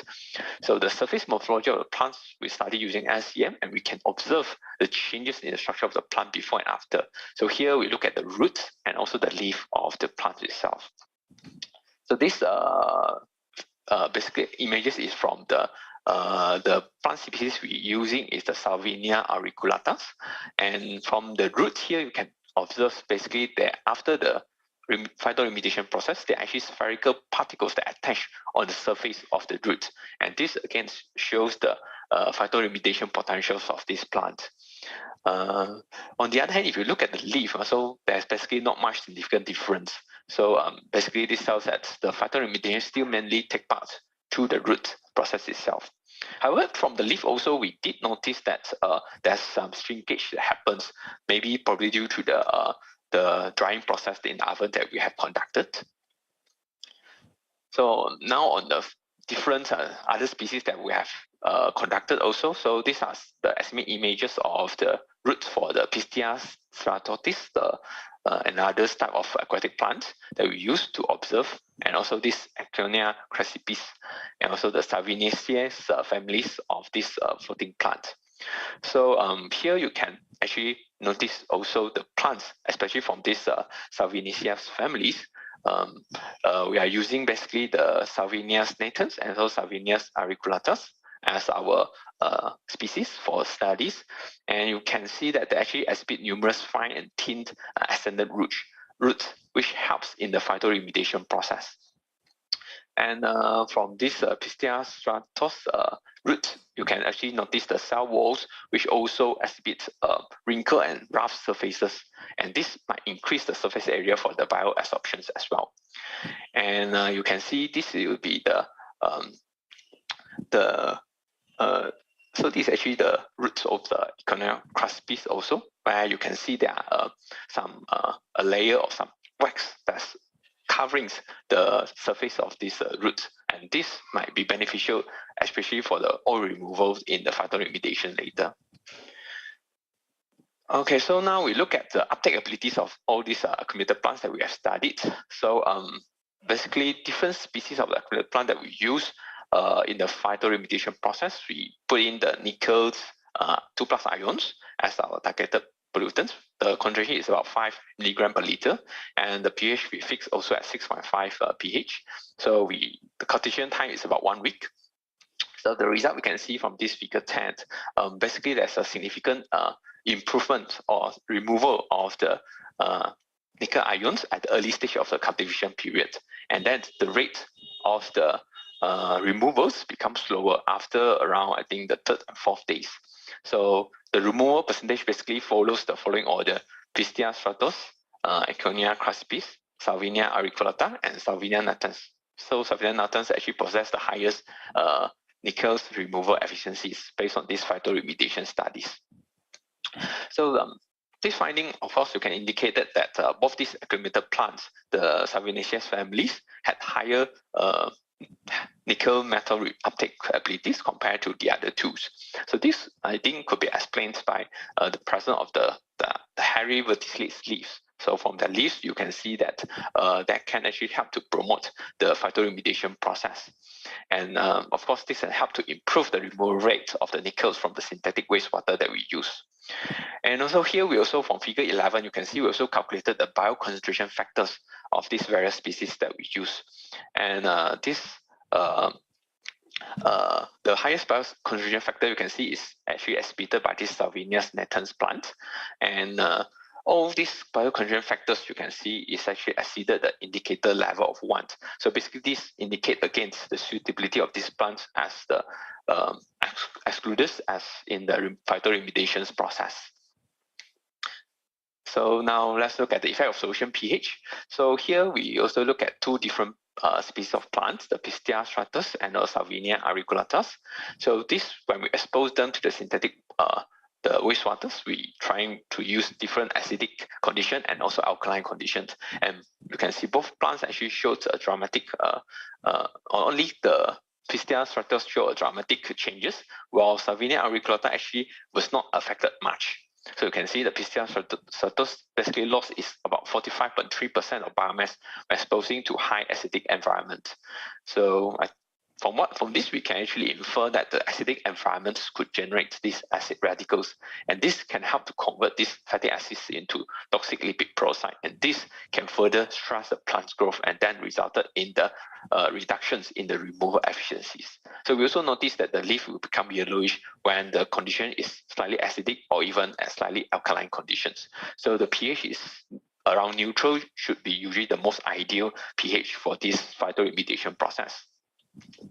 And then for the effect of initial nickel concentrations that we tested 5 different concentrations. And again, we noticed that the removal efficiency basically increased with increasing nickels ions process. And there's no further increment when reaching the optimum point. And this high level nickel oxides will increase the oxidative stress and affect the membrane permeabilities. So these high nickel levels basically because it affect the membrane permeability. So we believe that the transport mechanism from the rhizosphere to the plant was inhibited, which caused it doesn't increase the removal efficiency further. So this will be one of the main reasons. And of course, in this figure 14, we also demonstrate the removal trends of these nickel ions by focusing on this Salvinia auriculatus plant. And we are actually testing it with the addition of a chelating agent. So here in this case, we're actually adding a EDTA as our chelating agents, and we noticed that approximately 3% increment, although it's not much, but it's still a slight increment when we added this chelating agent. And there's no further increment if we further increase these EDTA's concentrations in our synthetic wastewaters. So basically, EDTAs was used as a chelating agents in these studies because we think that it can help to stabilize the weak bond between the inorganic or organic complex. And the weak bonds here can then further to facilitate the detachment of the metal ions from this component and thus facilitate the phytoremediation process. So the EDTA, you can see, can help to create a formation of these metal complexes, and this can help to increase the bioavailability of the heavy metals, also the plants to absorb these heavy metals. So of course, these metals can be easily uptaken by the plants later on due to these complexes. And here we also look at the relative growth rate of these 4 different species of the plants. And basically, there are 2 plants, the Pistia suatus and the Salvinia natans. Basically, they show negative growth rate. And this negative growth rate basically shows that it's due to excess heavy metals, the nickel ions that accumulated, while the other 2 species actually show positive growth rates. So the positive growth rate basically shows that they are mostly exotic plant species and they can perform a high growth rate within a short period of time. So on the COD values of the treated wastewater, we also investigated what is the COD removal efficiencies beside the heavy metal concentrations, and it shows in figure 16. So all the treated waters basically actually fulfill the requirement of our nation standards. So it's actually safe to be discharged after this phytoremediation process. And here you can notice there's a high CODs leftover from this Salvinia natans plant. So this might be due, I think, due to the decaying of this plant, since it shows the highest heavy metals, nickels uptake. So this might due to the decaying plants after the phytoremediation process. So from figure 17, also we can see that the COD removal percentage over time. So basically, there's an inclined trend at the early stages, and then we started to drop after the day number 6. So this plant after the day number 6, you can see that it starts to actually decompose and release these organic carbon components to the treated water. And here we also look at some of the kinetics and also the models that we have done on this phytoremediation process to, again, be familiarized with how its mechanism works. So here we use without the chelating agents, and basically we investigate different models like pseudo first order, pseudo second order, and also the Elofish kinetic model that we have used to study. And basically the pseudo second order, we find that is the best fit to the experimental data that we have with high coefficient of determinations. And this shows that there's actually a linear relationship between this absorption capacity and the number of active sites occupied by the plant. So here on the isotope model, so basically again the same thing. We actually investigate different models like Langwell, Friendlich, and also the Dubinin isotope model. So based on the data that we collected against, Friendlich isotope models is the one that best fit our data with high coefficient of determinations. And this demonstrates that basically the phytoremediations follows the physical chemical absorptions on the heterogeneous surface. And here, basically, on this data, we also calculated Friendlich intensity parameters, 1/n, and the magnitude of these n values basically can be used to understand whether the Friendlich isotope was favorable or not favorable towards the phytoremediation process. And since you can see all these values are more than 1, so this indicates that the phytoremediation was heavily favored in this model. Okay, next, so that's basically the most of my results. And to conclude, basically in this research, we have devised the removal of the heavy metals using nickel ions through the phytoremediation process using the floating aquatic plants that we developed. So from this research, basically Salvinia natans exhibited the highest reward rate at about 91.3%. So this shows it has a high potential for the phytoremediation process. And these are the optimum cultivation conditions that we have obtained so far. And we also, of course, studies on its kinetics and also the isotherm theories. So of course, there will be more studies we will need to conduct in future in order to further establish its potential as the excellent phytoremediation potential. And these are references that I've used, and I think that's all. I conclude my talk for today. So if you have any questions, you can always ask me. Thank you. Yeah. Thank you for introducing interesting topic and the research results, Professor Lim, on the actually eco-friendly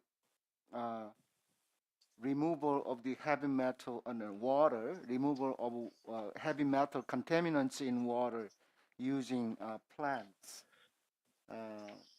So if you have any questions and comments for Professor Lim, actually, you can leave your comments on chat window on your Zoom or YouTube screen. Then we will choose and read the comments at the end of the session. Okay. Thank you very much. And then let me move on to the next speaker. Dr. Yong-Sol Song. He is currently serving as the Vice President of Amo Green Tech, a Korean manufacturer of materials and components based on nanotechnology. He will present on supply of drinking water and contribution to the net zero policy by a non-powered water purifier using a nanofiber membrane as a filter. Okay, let's welcome Dr. Song. Thank you for your introduction, Dr. Zhang. Good afternoon, everyone. This is Yong-Sol Song, CTO of Amo Green Tech. First of all, I would like to thank the National Academy of Engineering of Korea for giving me the chance to introduce our company activity, especially about GDM. So today, I will explain non-powered water treatment system using a nanofiber membrane can supply safe drinking water and contribute to the carbon net zero policy. Yeah, first, we'll look at the current status of drinking water and water treatment. And then I will explain GDM water treatment system as one of solutions. And finally, I'll explain the proposal for cooperation with the ASEAN countries. As you know, human beings are faced on various climate change problems now, and it's the urgent agenda to solve the clean water scarcity problems. In slide, you can see many sacrifices are taking place even now. Also, the people in developing countries are encountered in various waterborne diseases and mortality risk caused by insufficient infrastructure and export. UN suggests a topic, clean water and hygiene, by one of the Sustainable Development Goals. In below, you can find the 3 blue boxes. It's related to the clean water. I would like to explain the limitation of existing water treatment in backwood in ice area. The most developing countries have problems to supply clean water caused by infrastructure and export. Chemical treatment with chlorine and the physical treatment with sand, and some cases boiling water are used nowadays. That's why, it's very difficult. It's very not easy to remove waterborne disease bacteria. And also, operation and maintenance is very difficult. That's why insufficient expert and capability. So we suggest GDM, gravity-driven membrane water treatment systems. This GDM water treatment systems can purify the contaminated waters without power system, without power supply, with only water pressure in the tank. So you can see the schematic diagrams. Inside the tank, you can see our nanofiber membrane, GDM membranes. So it's real pictures of our nanofiber membrane filters. The actuation principle is very simple. There are three parts. One is a source water tank, and the second one is GDM filters. GDM filter is installed inside the source water tank, and the storage tank is keep the clean waters. The actuation principle is very simple. By the gravity, gravity means the pressure of water inside the tank. So by this gravity, GDM filter filters some kinds of contaminants and pass only waters, so we can get a clean water. About this, I will display in detail later. The advantage of GDM is like as follows. So do not need electric power, and very easy to installation and maintenance. And we can remove waterborne bacteria up to 99.9999%, and also shows a 3 times higher flux water capacity and shows a long lifespan. And also, already I mentioned, it's very easy to maintain. I mentioned this GDM can purify the waters by the water pressure. We found the reason from the nanofiber membranes made by the electrospinning process. You can see the human hair here. So the diameter is 1.1 millimeters. The backside of human hair, you can find the white area is a nanofiber. In large photograph, you can find some nanofiber, and black color is the pores. So this nanofiber, the diameter is 100 to several hundred nanometers, and the pore size is 0.1 to 1 micrometer generally. We can control the diameter of nanofiber, and also we can control the pore size. So because of this pore size and pore distribution, nanofiber membranes filters the turbidity-causing substance and the pollutants. Because of this kinds of particles or something is bigger than this pore size. So nanofiber membrane can pass through only waters by gravity. So we can get clean waters through this kinds of nanomembrane. Greentech is world #1 commercial scale nanofiber production company, and also we have more than 500 patents, and we have 7 lines with this is 1.7 meters.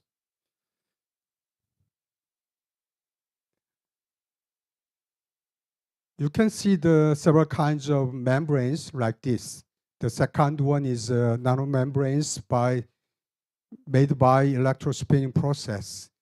The nanofiber membranes made by electrospinning process shows very narrow pore size distribution and high porosity up to 85%, and shows excellent uniformity and breathability. So these kinds of nanofiber membranes optimized for the GDM water treatment systems. So you can see some video to produce the nanofibers. Please click this. Yeah, this is the production of nanofibers. Yeah, this is our production systems. I mentioned we have 7 lines to produce nanofiber membrane. And from now, I would like to explain the performance. Already I mentioned, if we can purify the contaminated water, but the amount of water is very small. In the case, there is no meaning. So everybody wants to increase the filtration capacity. So we checked the filtration capacity in our R&D center. So the GDM filters shows more than 3 times higher than filtration capacity compared to existing competitive membrane device. And also, the rejection rate for bacteria and viruses is also very important. So we tested this rejection rate in aqua diagnostics followed for USA EPA rules. So as a result, we could find the test result shows the rejection rate is 99.999% for bacteria and more than 99% for virus systems. It was done, the aqua diagnostics. And also, the rest data is in our R&D center or some, but also we have some data in field data in Tuvalu. Tuvalu is the South Pacific Ocean areas. So we tested rejection rate for bacteria, and this tested by Gwangju Institute of Science and Technology. Also same, shows the rejection rate is 99.999% for bacteria. So you can see some video to purify the system, purify the contaminated water. You can see some our GDM filters like this. Yeah, after making some contaminated water. Yeah, you can see the very clear water here. Okay, next. Also, in some region, the insufficient infrastructure, in the case maintenance, is very important for commercialization. So we must check the cleaning systems. So please click. Yeah, you can see only with the hand air gun.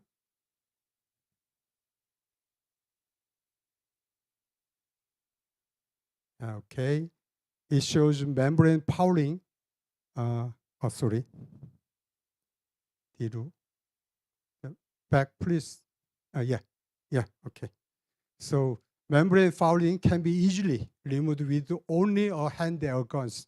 Yeah, we can find. And also, the water treatment condition is depend on some area. So some case you want a small amount of water, some case the big amount of water, and some case the source water is different. So we can provide our systems depend on some conditions. So here for the small case family type, in the case we provide our systems based on the expected capacity is 0.5 to 1 ton per day. So based on these systems.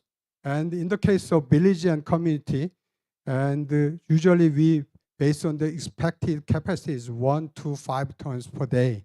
So you can find the 3 blocks, inside tank. And in some case, we provide some more bigger size of our nanofiber membrane blocks. And also depend on the water source, we provide usually 3 kinds of systems we provide. So in the case of water sources, low turbid water like rainwater, underground water, and stream water. In the case, only our basic nanofiber membrane systems we provide, and depend on the family size and the community size, we provide our basic nanofiber membrane systems. But in the case of water sources, high turbidity waters like river, reservoir water, muddy water, and some case virus detected water, in the case we need some more devices. So in the case, based on our basic nanofiber membrane system, we combined some part.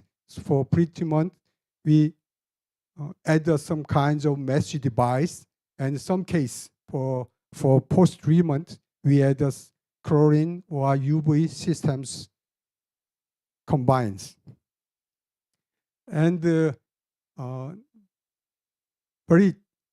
some case, the water source includes some kinds of heavy metal like arsenic and chromium.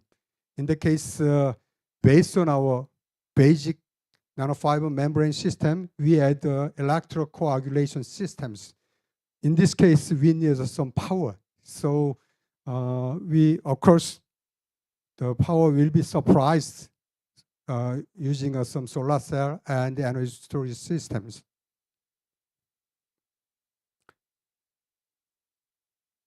Yeah, we started this business from 2016.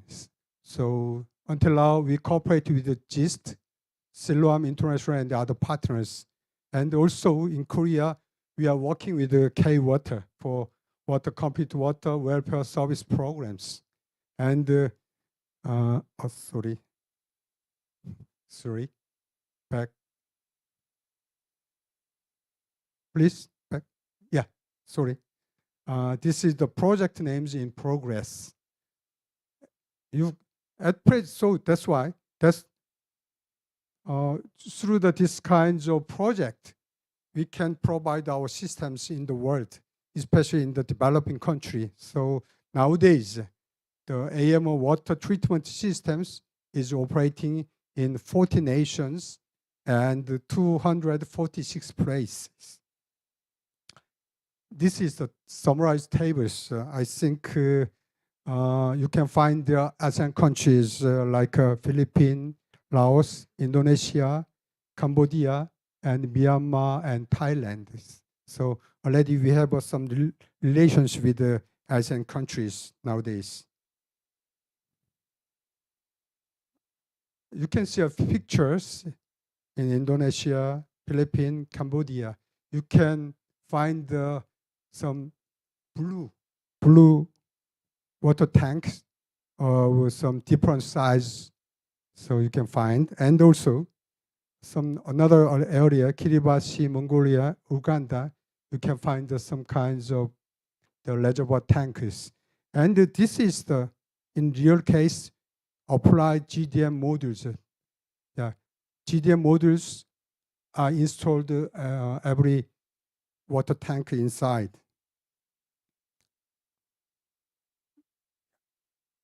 And also, we have some data in Korea. There is some project with K-Water. So this is a demonstration project. So tested in Gwangju, Gyeonggi-do. Yeah. So you can, as a result, a stable quantity is continuously processed. It means that continuously we can get some clean water, and 99.999% removable E. coli is confirmed. We find the all data. So this is our proposal for cooperation with the ASEAN countries. There are two, I think, yeah, we have only a little experience cooperation with the ASEAN countries. So there are two categories. One is the supply of our GDM to ASEAN countries, and another one is cooperation related to the CER project. So in the case of supply of GDM, we can supply our GDM water treatment systems through international organization, and in some case Korea's ODA project. And in some case we can supply a product with cooperation with the ASEAN countries. And in the case of the related to CER project, if we use our GDM water treatment systems, it means that you can reduce the carbon emissions itself. And also, you can share of carbon emission reduction credit through the supply of GDM water treatment system to ASEAN countries. Yeah, briefly, finally, very briefly, I will introduce our company. Our Green Tech was established in 2004 to develop and produce the advanced material and parts for the future industries like this EV industry, energy industry, and environment industry, and IT auto industries. You can see here. And also, in Ammo Green Tech, the patent management is very important. That's why to compete with our competitive companies in globally, patent is very, very important. So until now, we have totally 1,000, around 400 patents are applied for and registered. And also the concerned with nano membranes, already I mentioned more than 500 patents we have nowadays. Okay, thank you for your listening, and I hope we'll have a find a way to cooperate together. Thank you very much.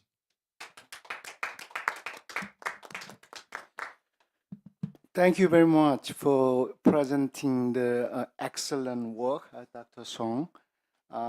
Interestingly, both speakers of this session today introduced, eco-friendly approaches which can effectively deal with the contamination of water. So I think that probably, provide much insights into the participants and the attendants of the, forum today. With that comment, let me move on to the discussion session of the session number 2. So we have, other than speakers, 2 speakers, we have 2 more experts to join the panel discussion. So let me first introduce Dr. Jagyum Kim, President of Gyeongdong Engineering. Would you share your thoughts and if you make any comments on the topic of the session and the contents of the presentation, please. Sure. Thank you very much, Chairperson. And I'm Jagyum Kim. I'm working for Gyeongdong Engineering Company, which is in a private field. And I would like to give comments and my suggestion based on my experience. I've been working for water field for 37 years and 30 years of working for Korea Water Resources Corporation. It's a public entity for supply water to whole Korean country, and 7 years of private consulting companies. So I'm going to give you a suggestion with a systemic approach from the business perspective. Let me talk about the presentation of Dr. Lin. Am I? Okay. I think this is a really interesting topic. I think, as you said, it is a promising initiative. And we, Western technology usually have focused on the energy-intensive technologies for 50 or 70 years in water treatment field. But phytoremediation, I think it's a great advance in water treatment in the areas with insufficient energy supply.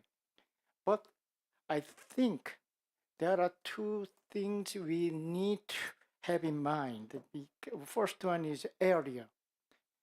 Heavy metals are usually produced in urban area, not countryside. That means urban areas are really high real estate price. So I think if you have a reaction time with 1 day to 7 days, it means a huge area to accommodate and to treat those contaminants nickel, or the other heavy metal element. So how it, but it, if it costs too much, probably the consumers might take another alternative technology.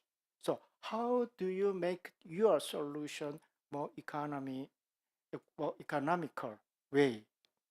So another point I would like to mention about is waste disposal.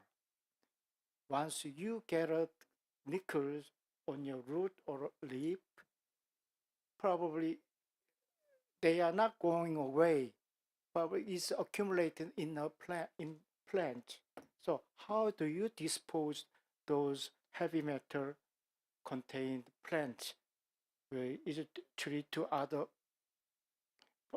Is a landfill might have some problem. So I think this is the very initial phase of your initiative. Probably we need to cooperate or collaborate all the efforts to decide was the area required, the plant density and operating temperature and the other aquatic conditions. I think if he probably needs time to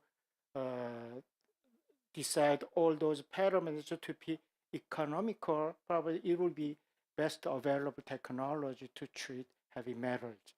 So I really appreciate your presentation and to introduce this not leading edge technology, eco-friendly technologies. And I have actually two questions. Yeah, it's related to my comment. And the first one is, yeah, you showed us SEM images. It's web page on root and leaf. There are particles on the root. And I'm wondering about particle constituents on the root. Have you analyzed which elements involved in the particles attached on the root? That is my question, and please give your result after my suggestion comment. And the other question is plant density. How many plants cover up the aquatic field on your experiment? Many plant or a small plant, medium. And for Dr. Song, I think this is an innovative technology for water treatment. I've been working for water field for 37 years, but I think this is most advanced technology for local water conditions. And it has low energy, almost no energy, but probably needs some more energy for supply, and low maintenance effort. I think that's more important than low energy. And it might be good for some local areas with energy insufficient. So probably this area, target area, might be related to some developing economies. So it has the huge expandability. So I would like to give you some comments and suggestions. The first one is scale up issue. The maximum size of your treatment is 5 tons per day. I think this might be a small compared to approach to make it good business. In most developing economies, usual population size 100, 500 per community. That in most developing countries, they have a regulation on personal consumption is 150 liter per capita per day. That means 15 cubic meter per day, and probably is and 500 is 75 cubic meter per day. It's a relative, it's really bigger size than your maximum size. To make it this size bigger, probably you have to make it a business, not just demonstration or not just a pilot study.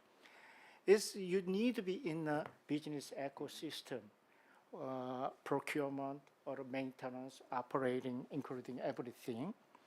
And but the other one is a cost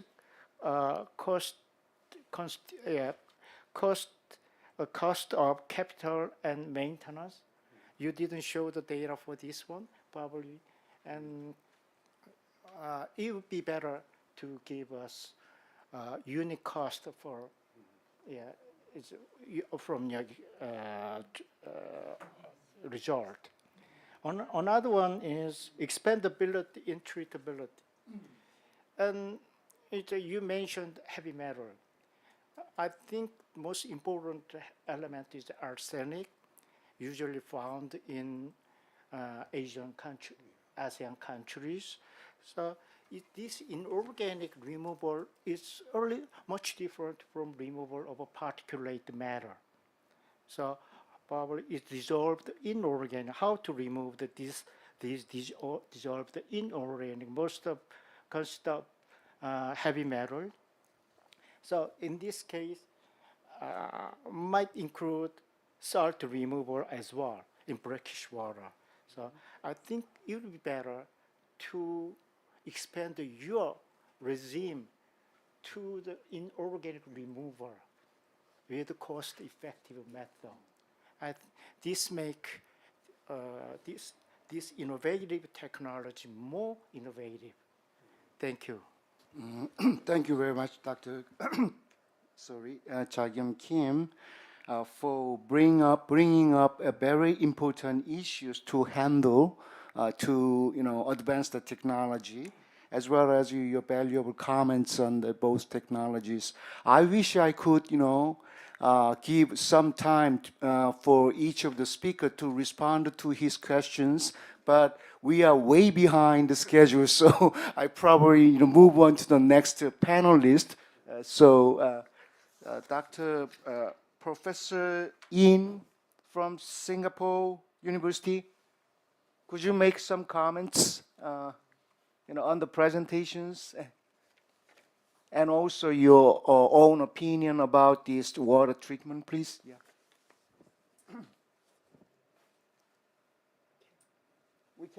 We can hear you.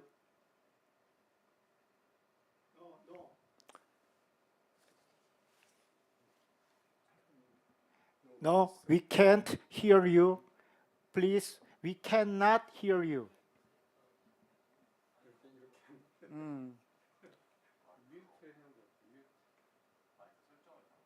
Did you press somehow, mute button was?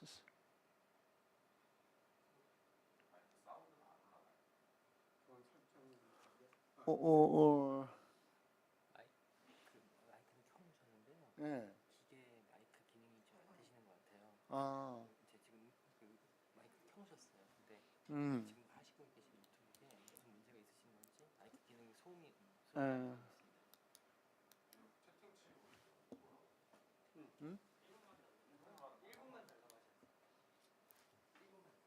오케이.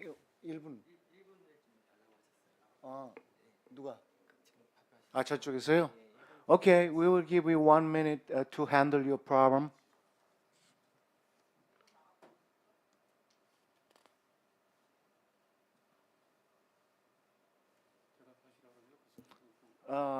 In the meantime, if you can make any comments, short comments, very briefly, to Dr. Kim's comments and questions. Dr. Kim, so thank you for your comments. 그래요? 시간. Okay, I guess we better, leave the to the next panelist. Okay, yeah, okay. Please go ahead. Hello. Yeah. Can you hear me? Yeah, we can hear you clearly. Yeah. Okay. Thank you so much. I think I have some technical issue and IT issues just now. So I am very happy to join this panel discussion. My name is Hui Ying. I'm working in Singapore University of Technology and Design. And I am very excited to see the just two presentations just now. I think they showed a lot of new initiative, a new research effort in some very, very interesting research area. So I'm very happy for the two researchers, for the two professors and who gave the presentation just now. Yeah. I have a few, sorry, excuse me, can you hear me? Yeah, we can hear you, yeah. Oh, okay, thank you. Go ahead, please, So, yeah. I have a few comments. The first presentation by Professor Lee, I think. Professor Lim, I guess, Professor Lim.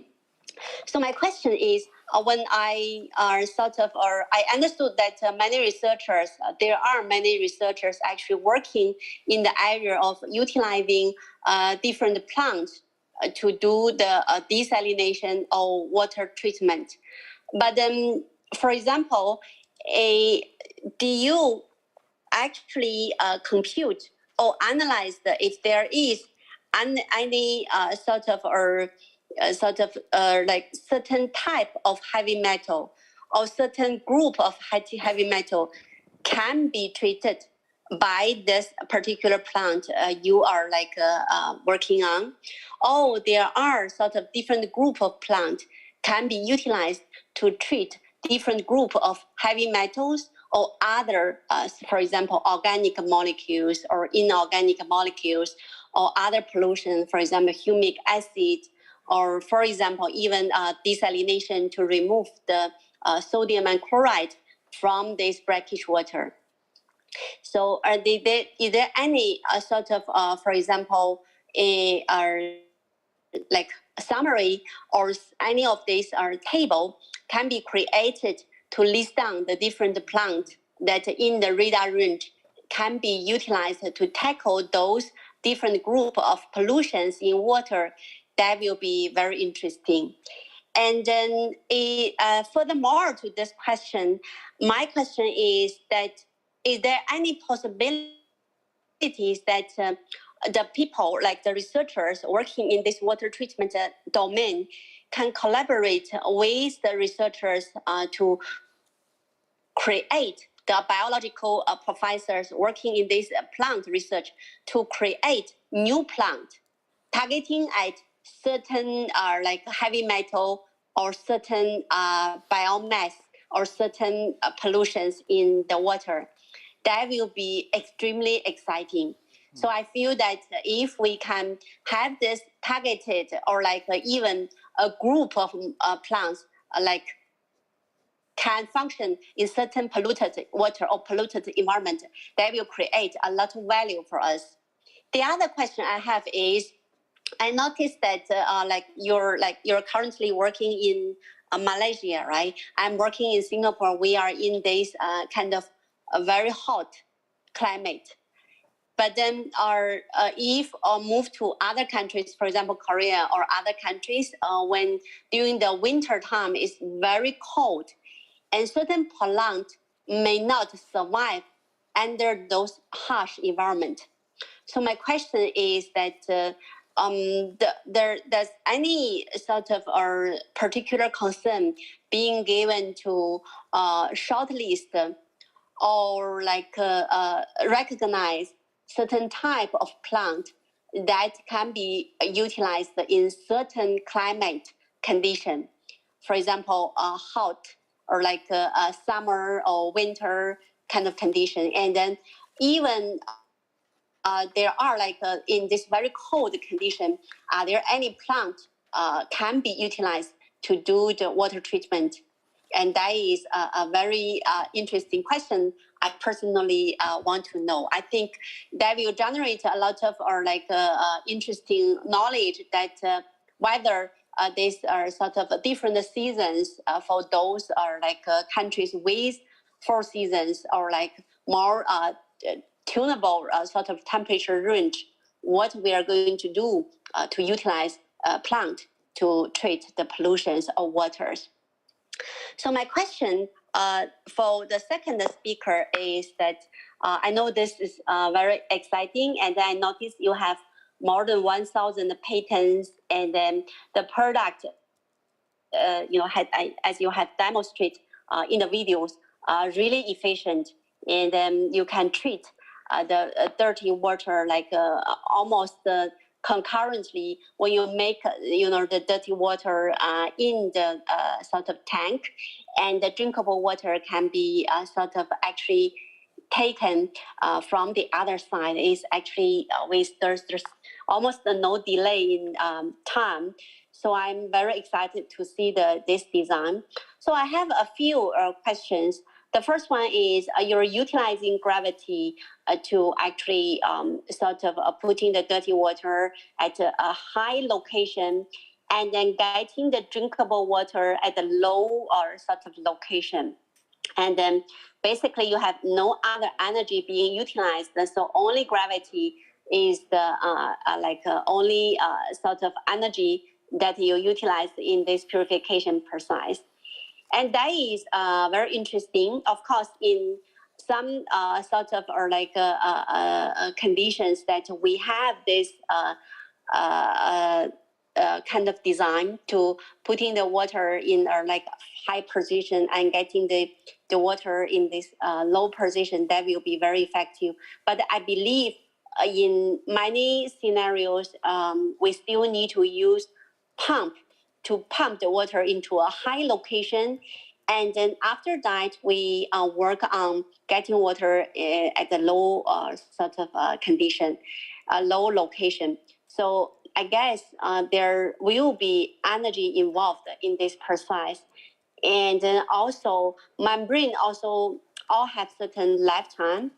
And I'm not very sure that, how long this particular membrane can be utilized with a certain efficiency. For example, if you're looking at to make this drinkable water TDS at a certain range, and then when you utilize this membrane, just after half a year or 9 months, and the TDS will not sort of satisfy the criteria you have for the drinkable water. And then by then you need to change this membrane. And I'm not very sure the sort of maintenance or you just wash this membrane and can be reused. And after you reuse, how many % of efficiency you can get from this reused membrane compared to the original membrane. So the before and after you refresh membrane, the efficiency, is there any difference or there's no difference? And then what is particular lifetime you have for such membrane? The other thing is... Professor Im, I'm sorry to interrupt you, but we are way behind the schedule. So sorry. Would you wrap up your remarks very shortly? Oh, sure. Overall, I feel these two research are very, very exciting. I believe if we can make certain collaborations or build certain dialogue sessions for the water treatment research, professors or companies to collaborate between these two organizations or on this platform that this dialogue build up, we can have a more very exciting discussion result, may start some new collaborations or even commercialize some of the research together. Thank you so much. Thank you very much. Thank you. Well, both panelists' comments and questions are so valuable. So I would suggest the secretaries of the two academies to ask these speakers to present their responses in written form later, so that we can share your remarks over the attendance of the forum today. Okay, so let me wrap up this session 2 then. Can you just move on to the round table meeting then? Okay.